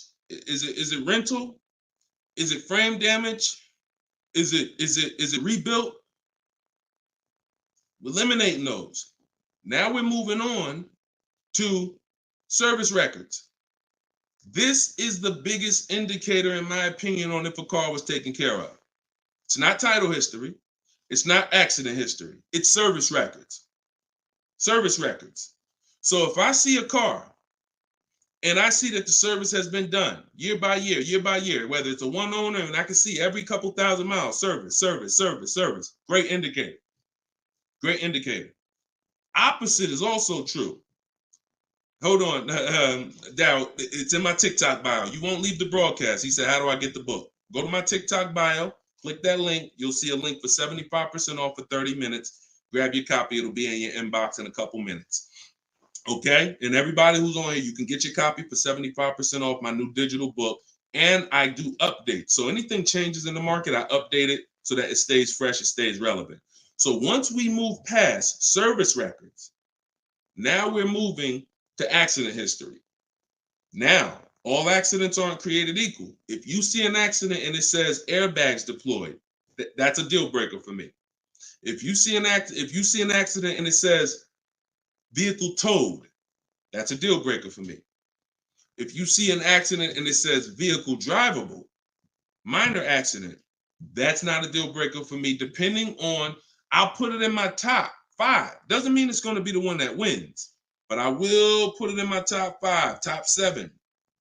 So these are the things that you're looking for when you actually are shopping, trying to make sure the car is good. It's not just the year. It's not just the price. Forget about that. That comes later. It's not the mileage. Those things come first to dictate, is this a good car? Car could have 60,000 miles on it. If it has bad title history, bad accident history, no service records, it's a troubled car. So that's the system. As I said, everything I want you to do from now on is shop with a system. So you are not winging it anymore. You follow those systems. Again, there's no guarantees. But if you have a strategy and you're like, okay, I'm taking the steps to do my best to make sure that whatever I put my money in, I've done the due diligence, 9 times out of 10, you're going to win versus just winging it. Okay, great question. Great question. Shoot the next one up, Dolan.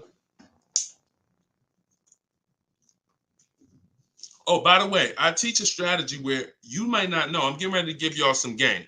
The whole show is game, but I'm gonna get ready to give y'all one of my secret strategies. It's in my book. I got a lot of stuff in my book. A lot of stuff. But a lot of you don't know when you're on these marketplaces. Keep that question ready. We're gonna go to that next one in 2 seconds. That Carfax, many dealers have agreements with Carfax. So when you're on these marketplaces, you might see Carfax, they'll try to sell you a Carfax. What we do is we bypass we'll go to the dealer's website and we'll see if they have a free Carfax there. Because if that dealer has an agreement with Carfax, that means every car in their inventory, they'll be able to get a Carfax on the dealer's website. I told you, we use Carfax because Carfax is the only one right now that shows service records. The other auto check does not show service records. And I will not buy a car, and I would not suggest you ever buy a car without seeing service records. All right? That's what we do. Go ahead, shoot the next one up, Dolan. What does residual amount mean? Well, that's the amount that okay, so let's say when you lease, there's a percentage you pay for, and there's a back-end percentage. The back-end percentage is what they want the car back for, and they're going to sell it and, make money. Now, we'll see if we can sell it. We always see if we can sell a lease, if we can make money. We do an equity assessment at the end, but the residual amount, let's just say the car is broken into 2 halves. 40% is what you're going to pay for, and you're going to pay interest on that 40%. And then the 60% is what's left, and that goes back. That's what happens when the dealer comes back. That's when you give it back to the bank, not the dealership. That doesn't matter to us. We do not shop based on residual values, money factors. We do not shop based on that. We get bids because we can't control that. I've had people in the years come in, Wall Street finance guys come in with their finance calculators, asking me the money factor. And when I give them the money factor, we're converting it to an interest rate multiplied by 2,400. And they're like, okay, they're doing all this math, and it's not going to help them because all they're doing is one-to-one negotiating. You don't get your best deal doing one-to-one negotiating. You get your best deal by making multiple dealers submit offers and bids. So you can know the residual all you want. You don't know the rebates. What if there's no rebates? You don't know that. You don't know you don't know if I'm an 80% dealer and I'm not going to discount, or I'm going to mark my car price up $2,000 and then take off that $2,000 and make you think you won. But all I did was take off the $2,000 that I was overcharging anyway. So you don't know who you're dealing with. That's why one-to-one never works. Sitting at home and getting bids from at least 5 dealers. My way is the 25 to 5. We're going to connect with 25 dealers online on their website, send them my template. You can send them an email, letting them know what you want. In my book, I have links to my templates and my video library. You're using all my stuff and you're not talking. We connect with 25 and we're looking to get 5 to 7 offers. That's the only thing we can control. We can't control the residual amount. We can't control the money factor. We don't shop like that. It's not going to help you. In fact, it'll slow you down and it'll hurt you because you're overanalyzing things that don't even matter. And trust me, I love numbers. I love numbers. I was in calculus in 11th grade, so I can do this stuff in my daggone sleep. But what I don't want is to teach you to do that because I don't do that. It doesn't take that. None of these people that you see, look, when you see Eddie, matter of fact, he bought, hold on. When you see, look, let me show you Benita. Benita in the middle of the pandemic. The reason why I always show Benita is because in the middle of the pandemic, she got a Kia Telluride when people were paying $5-10 grand over sticker form. Kia Telluride, $600 a month, 36 months. She drove out. It's like a $46,000 vehicle. People were paying $800 a month. Some of you may know somebody who's leasing a Kia Telluride that they got during the pandemic. If they didn't put money down, they're paying $800 a month, $700 something a month, minimum. Now, one thing people will never tell you though is the money they put down. So don't even ask them, because people tell you, oh, I'm paying $600 a month myself. They'll never tell you they put $4,000 down though. Never. So, but yeah, when you are shopping like this, you're getting bids. She doesn't know what the deal is going to be until she shops. And when she shops, she doesn't care about the residual value. It doesn't matter to her the money factor. None of that stuff matters. The only thing that matters is, let me get my bids and see who's going to win the bid. That's it. That's it. Go ahead. Shoot the next one up, Dolan. Let me put that banner back up. For all of you who just jumped on, this entire show is sponsored by my new digital book. It's called Cars from Home. 7 Steps to Saving Time, Money, and Avoiding Dealerships. I'm the author of that book. I'm also the creator of the Cars from Home video library and the Cars from Home coaching program. You can get your book for 75% off in my TikTok bio, in my Instagram bio. It's normally $97, but you can get your copy for 75% off by going to my bios and getting it, or you can scan the QR code or go to deshonsbook.com. 75% off for 30 minutes. All right. So get your copy. Everything I teach is in there, and you can reference it for life. All right. This one's from TikTok. When I see, we already did that one. I know you're snatching all the questions, but I tied that question in, even though you didn't post it. I tied that question into the other person who was asking about 0 down leases. All right. Thanks, Dolan. Okay. This is another one from TikTok. Lease mileages. Let's go, Instagram. Make sure you're typing your questions. All right. Make sure you type in your questions, Instagram. We live every day at 12 and 3. So let's see. TikTok. Lease mileage 10,000 under allowable.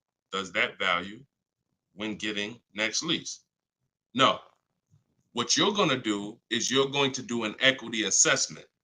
You are not going to, how many people right now have dealers calling them, telling them to come in and they can get you out of your lease, or they could trade you out of your car and put you in another car? How many people have either phone calls coming in, emails, or you get mail? Hey, Leo, good news. We need your 2019 car. We have somebody looking for that car. How many people are getting those emails or those calls right now? When you get those emails, look, all of them, look, look, I do every day, Matthew said. Look, so when you get those calls, what they're doing is we have automatic algorithms, like automatic technology that generates these lists for us. It's not that they saw your car exactly and they're like, oh, I love your particular car. So what you got to know is, what's the goal? The goal is to get you to come in and get you to have them be your first offer on your vehicle. Now, we never want a dealer to be our first offer. Hold on, Tiffany. We never want a dealer to be our first offer. We want the dealer to be our last offer all the time when it comes to our car that we're replacing. So you're going to do something, Wanda, called an equity assessment. You're going to call the bank. You're going to ask the bank 2 questions if you're leasing. 1 question if you own. What's my payoff? That's the question everyone asks. If you're leasing, you're going to ask the second question. Do I have a third-party restriction? If they say no, then you need to write that down. If they say yes, you need to account for this. Once you hang up that phone call, you're going to do this equity assessment, which is going on the 6 websites I mentioned earlier: CarMax, Driveway, Carvana, Kelly's Blue Book Instant Cash Offer, AutoNation, Sell My Car, and Car Guru, Sell My Car. Every one of those sites, if they ask you, if you have a loan, if you are leasing, when they ask you, is the car owned, finance, lease, you're going to put owned. Don't put lease, because it triggers something in their website. They don't know how to separate third-party restrictions and not. And just so you know, for those of you who think you can't sell your lease because you have a third-party restriction, you're wrong. We sell leases with third-party restriction. A third-party restriction doesn't mean you can't sell your lease. It means you can only sell your lease to a dealership that sells the same brand. So if I have a Nissan lease, I can only sell my lease directly to a Nissan dealer. And I'm selling and getting what? What's the best? What do we do? Bids. I'm not, every Nissan deal is not the same. So for those of you who had third-party restrictions, I saw a lot of people, oh, I had to buy my car and resell. We don't do that. If you have equity, $3,000, $4,000, $5,000 in equity in your lease, you are now going to sell that car to a local dealership, and we're going to get bids. I have a script in my book for talking to used car managers and getting bids from local used car managers. Now, if you don't have a third-party restriction, it's even easier. You're going to get those bids, those 6 bids, and you're going to sell to one of those. If you have a finance, it's even easier. Finance and no third-party restriction is pretty much the same. You're going to sell to the highest bidder of the online dealers. And if you have to replace your car, you're just going to keep those offers on hold, because some of you are going to say, well, I could make $3,000 selling my car, but I need to find my new car first. No problem. In my book, I teach something called timing the transaction. You're just going to put those offers on hold. You're going to start your shopping, and you're going to find the dealer who's going to win your bid to sell you the car. And then you're going to pick up your new car and sell your old car the same day. These companies cut you a check. This isn't like Facebook Marketplace. You go into CarMax, literally they inspect the car, they cut you a check, you leave with the difference. It's not a 2-3 day thing. This isn't like, oh, I need to. No, this is very simple to do. And that's the equity assessment process. We get bids on everything. Our old car, our new car we're buying, our loan. Everything's a bid. All right, everybody clear on that? If you're getting value out of the show so far, I want you to type $signs. If you're getting value out of the show so far, type $signs in the comments. I want to make sure that we're getting value out of what we're talking about. And then we're going to go to Tiffany's question. All right, I see you, Brandon. All right, perfect. All right, I see you, Denise. I see you, Terrence. I see you, user 977-163-105-3712. I see you, the Wildlife Diva. Perfect. 36 Chambers. Richard, I see you. Perfect. All right, wonderful. All right, shoot, can you pull Tiffany's question up? I purchased the book and reviewed the email. How it hasn't downloaded since I did something wrong. Dominic, just as soon as you purchase the book, I give you a support email. Don't DM, because we have 2 million followers. We're blessed, thank God. DMs, we get hundreds of DMs. You get a support email. Let me know if you got it. And then just if there's anything, we'll get you the book. We'll send it to you manually. Okay? So just hit me with that. Just make sure you got it. All right, so Tiffany said, this is from TikTok, would you finance your lease at the end? 2018 Audi S5,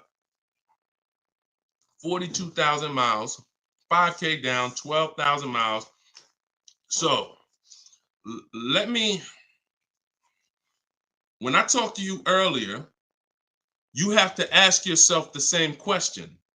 If you were here earlier, the most important question is, how many years are you keeping the next car? You're going to ask yourself the same question right now, because you're about to buy another car.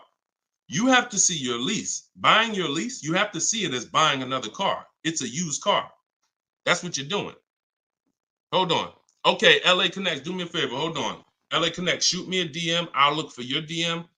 And you get the support email. You don't get the support email. As soon as you purchase, the thank you page says, here's the support email.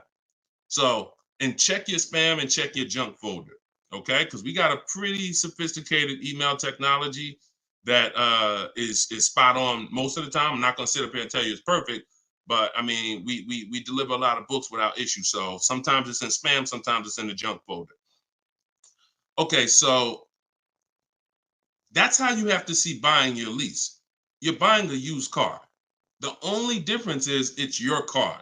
That's the only difference. You don't, instead of going to look for a used car, you're saying, I'm going to buy that used car. So the same question exists. How many years are you going to keep the car? Now, if you say 8, you're not going to break the 8-year rule. Then you could buy it.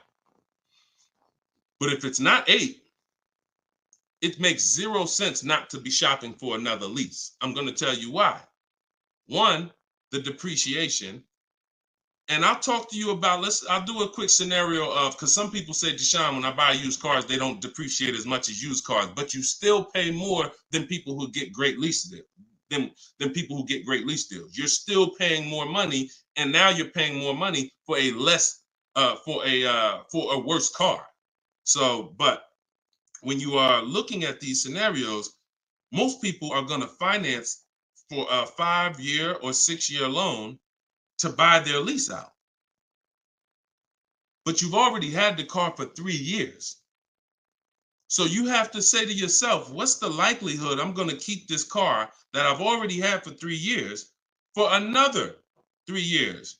Tiffany, if you didn't get, if the new lease payment, if that's not the best offer out of 5 dealers, then that doesn't matter to me, because we don't care about what one dealer says, especially a dealer who's going to try to see you. Some of you are too loyal to these dealers, and you got to stop. I'm not loyal to any dealer. No one who listens to me is loyal to any dealer.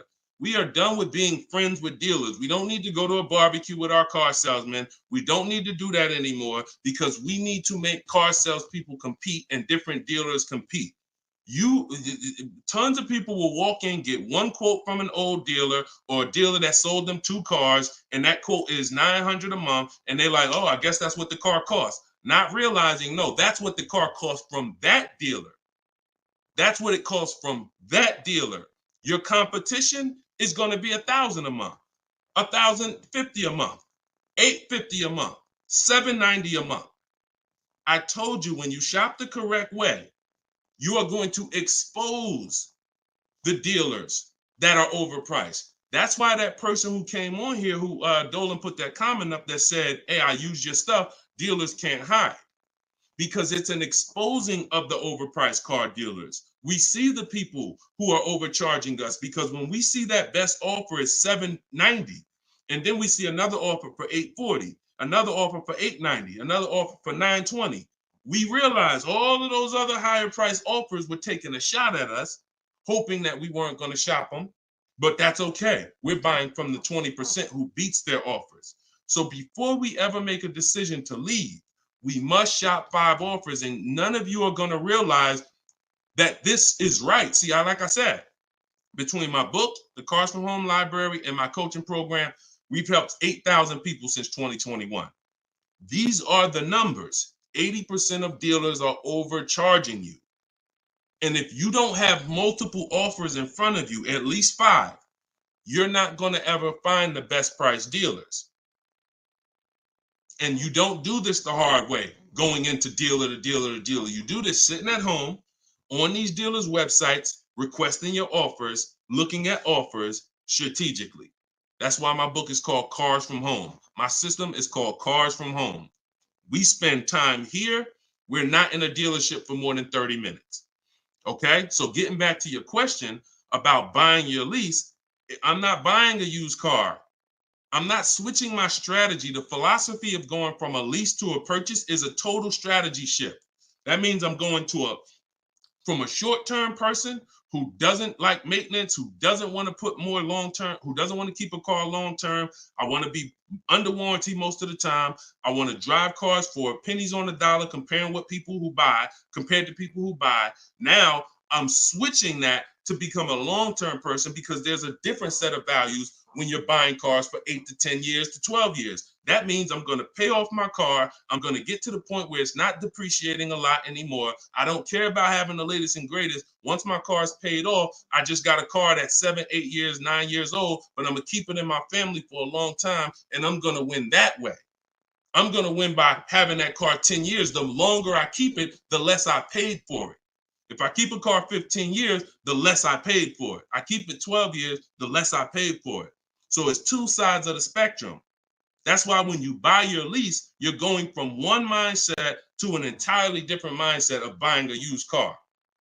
So the best thing to do is just learn how to shop the way I'm teaching you to shop, so that you can get great lease deals. They are out here. I showed you Bonita. Bonita got a great lease deal, middle of the pandemic.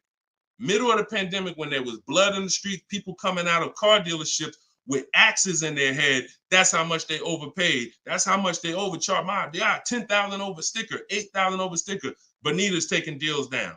We've been doing this, but the only way you're gonna get great deals is to stop shopping the way they want you to shop and start shopping the way you should shop, which is being in control, making people bid for your business. And you're gonna get entirely different results. You're gonna realize, dang, these dealers been overcharging me. That's perfect. That's perfect. All right, go ahead, Dolan, shoot the next one up. We got a couple more minutes. Try to get through as many as possible. All right, this one's from Instagram. I'm reaching out to dealers, point. I'm ready to compare price. I don't know what to say. You don't talk. If you're doing it my way, you should be on their email. Now, if you're doing it the manual way, which I'm not even going to teach anymore, I used to say on some of the older broadcasts, I would say call, talk to a sales manager. But I want to do it by email. We go to a dealer's website, we use the contact tab, we tell them what we want, and then we're having conversations from there. Now we do that. We do that with 25 dealers. We always get a separate email. These are the little things that we must do to make our in my book, in everything I teach, it's for a reason. We get a separate email. We get a Google Voice phone number because we're not talking to people. If we're talking to anybody, we're talking to sales managers. We are not talking to salespeople unless we're setting up a test drive. And even that, there's a way we do it. We want to talk to the most experienced salesperson. We want to talk to the person who has a great history, who everybody loves. We want to talk to the person because the wrong salesperson won't even have the car ready for you when you get there to test drive. New salesperson just started, he over there, thinking about how he'll just, so we got to even act for the right salesperson to set up a test drive. But we're not talking. See, when you're not talking, you can stay out of emotion. Even the first time you use my stuff and you start using my scripts and my templates, you're still going to be a little emotional, unless you're just, some of you have a very like stoic personality. Some of you have a very, whether it's military or whether it's just your natural personality, you don't get emotionally involved. This is what you need to be. And some of you who are emotional, you're going to see there's no reason for me to be emotional anymore using this. I'm at home, I'm in control, I'm making people bid, and I'm not talking to people where they can get me emotional and I can say something that's going to hurt me or cost me money. So we are doing all of this online through their website, letting them know what we want, requesting our offers. And like I said, we do something called the 25-to-5 strategy, where we're connecting with 25 dealers online to get 5 quotes. That's how we shop for new cars and leases. Not used cars, new cars and leases. So you shouldn't be talking saying, I don't know what to say. You are reaching out to them. First thing we're going to do is let them know what we want. After we confirm the dealer has what we want, then we're going to request our quote and our offer. So that is what, and if you are shopping for a purchase, then we're requesting an all-in quote. We're requesting an total, all fees, everything included. And if we're shopping for a lease, I talked about earlier how we get our lease quotes and how the format that we have when we're shopping for our lease quote. So my book is $24 if you get it at the 75% off. In that book is my scripts. In that book is my templates where you fill in your information, you fill in the car you want, and I walk you through my entire process. I also have replies in there because there's going to be things that they say. These are trained people you're dealing with. We deal with trained salespeople. So when you are reaching out to them, they're going to say things like, hey, when can you come in? Hey, okay, I'm handling my entire process from home. And then you always end with a question. All my scripts end with a question. You should always end your email with a question, not a statement. So if they say, hey, we only car shop, we only give quotes in person. Okay, well, no other dealer that I'm talking to has said that. Should I remove you from my list, or are you gonna present an offer? Always a question, because you bounce the ball back to them. So all of my scripts and my replies are in there. This is what, and there's, but you need to keep the conversation on your agenda. You're having a conversation online with these dealers. And That's why I say separate email, Google Voice number, dedicated, locked in. You don't want a bunch of car dealers' emails mixed in your personal email. That's not how we do it. That's going to mess you up. We do not do it like that. That'll confuse you. Now you're missing emails and all of that. Separate email. All right. Go ahead. Denise is asking, can you answer my question? I want to know if I have options. Can you find Denise's question from TikTok? Dolan? You see Denise's question? Give her a second. Thoughts on, while you do that, I'm going to enter this thoughts on leasing a Tesla. There's no price negotiation. There's no price negotiation. So there's no reason to get bids. You can't get bids on Tesla. Keep that up. I'm going to get to that right after this. This is a short answer. What you need to do when you're leasing a Tesla is total out of pocket, first month payment, 12,000 miles per year, divide the monthly payment into the MSRP, like I said. And if it's over 1.5%, you're paying too much for a car you're giving back. So we still need to know if the lease deal's good. We still need to know if the lease deal's good. Doesn't matter. Even if it's no negotiations. Plenty of people out there that got bad lease programs that are dependent on people who don't know what a bad lease program is to come in and lease the car. And until we stop leasing those cars at these bad lease programs, when we stop, that's when they'll change. All right, it's always a buyer's market for us. Go ahead. All right, so this one's from Denise. I have a Jag and need to downsize. I'm retired and upside down 14,000.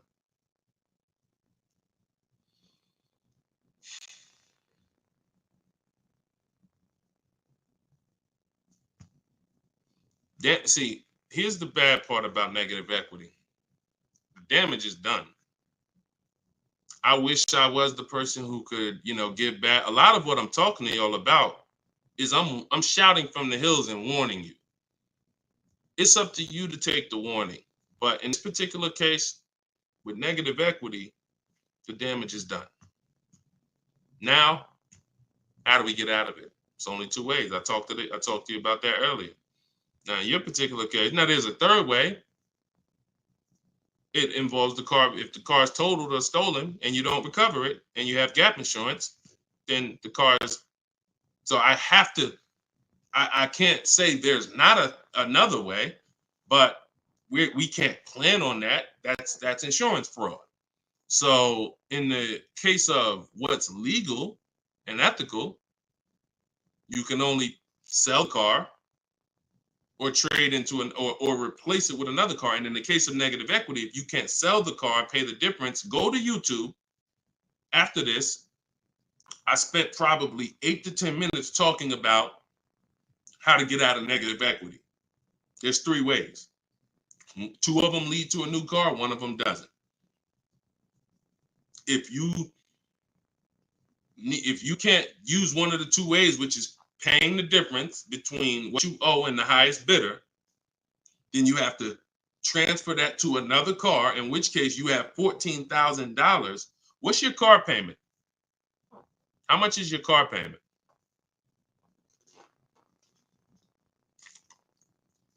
And if you need to downsize because you want a smaller car, okay, $769. If you need to downsize because what's the reason that you need to downsize? Is you need a lower payment or you just need a smaller car? Lower payment or smaller car?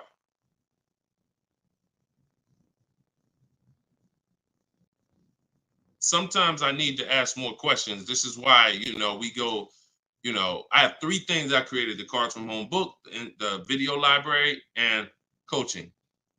In particular cases, I need to ask more questions before we could give a custom answer. Lower payment.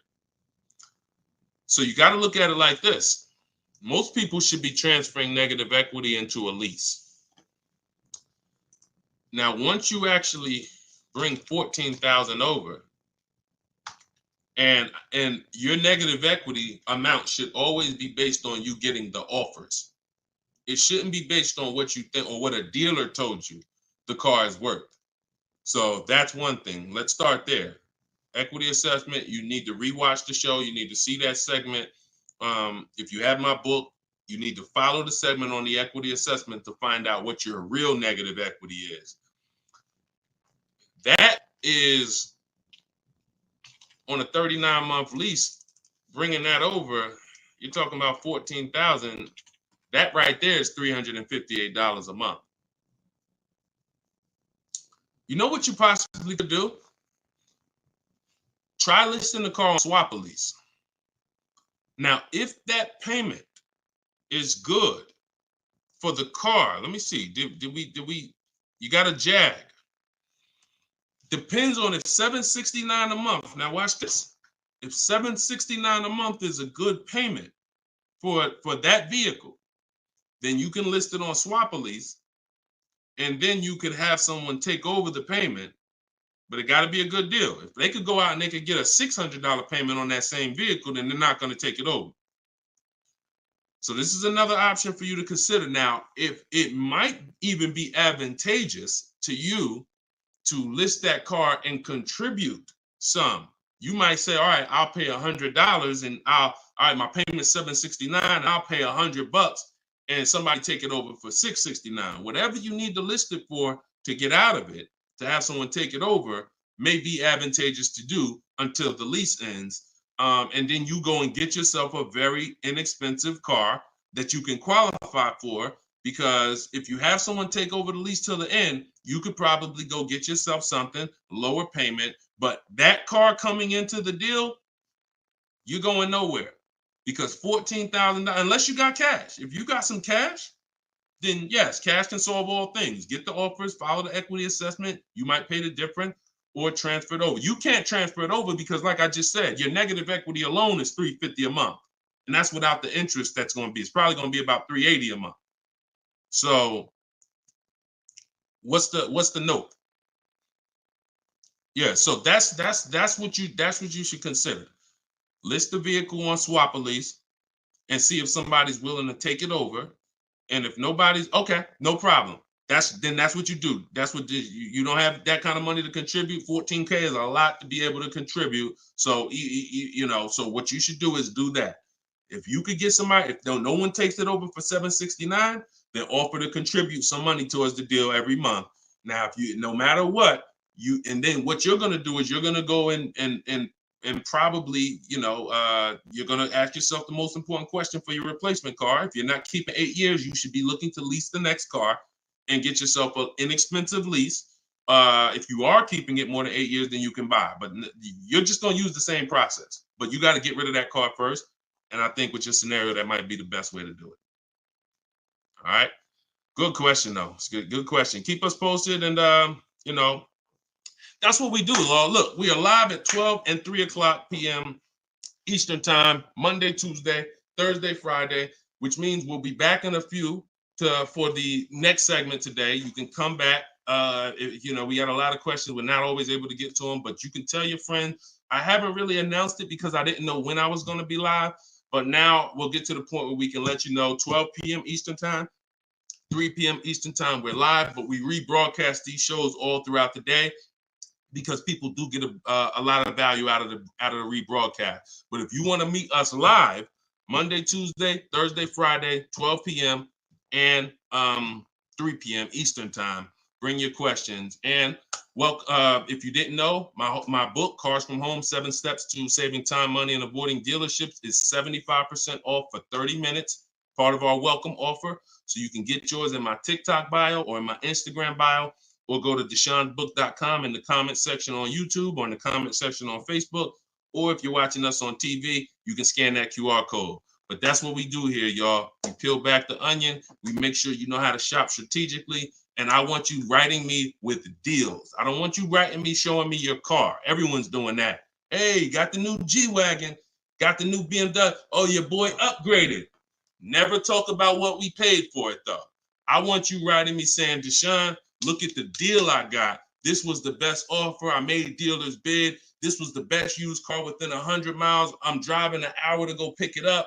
When you're driving 45 minutes, an hour to go get your deal, that's when you really know you won. It's not always going to be that way. Sometimes local dealers will win the bid, but sometimes you're driving 45 minutes and you're driving 45 minutes because he's saving you $3,000.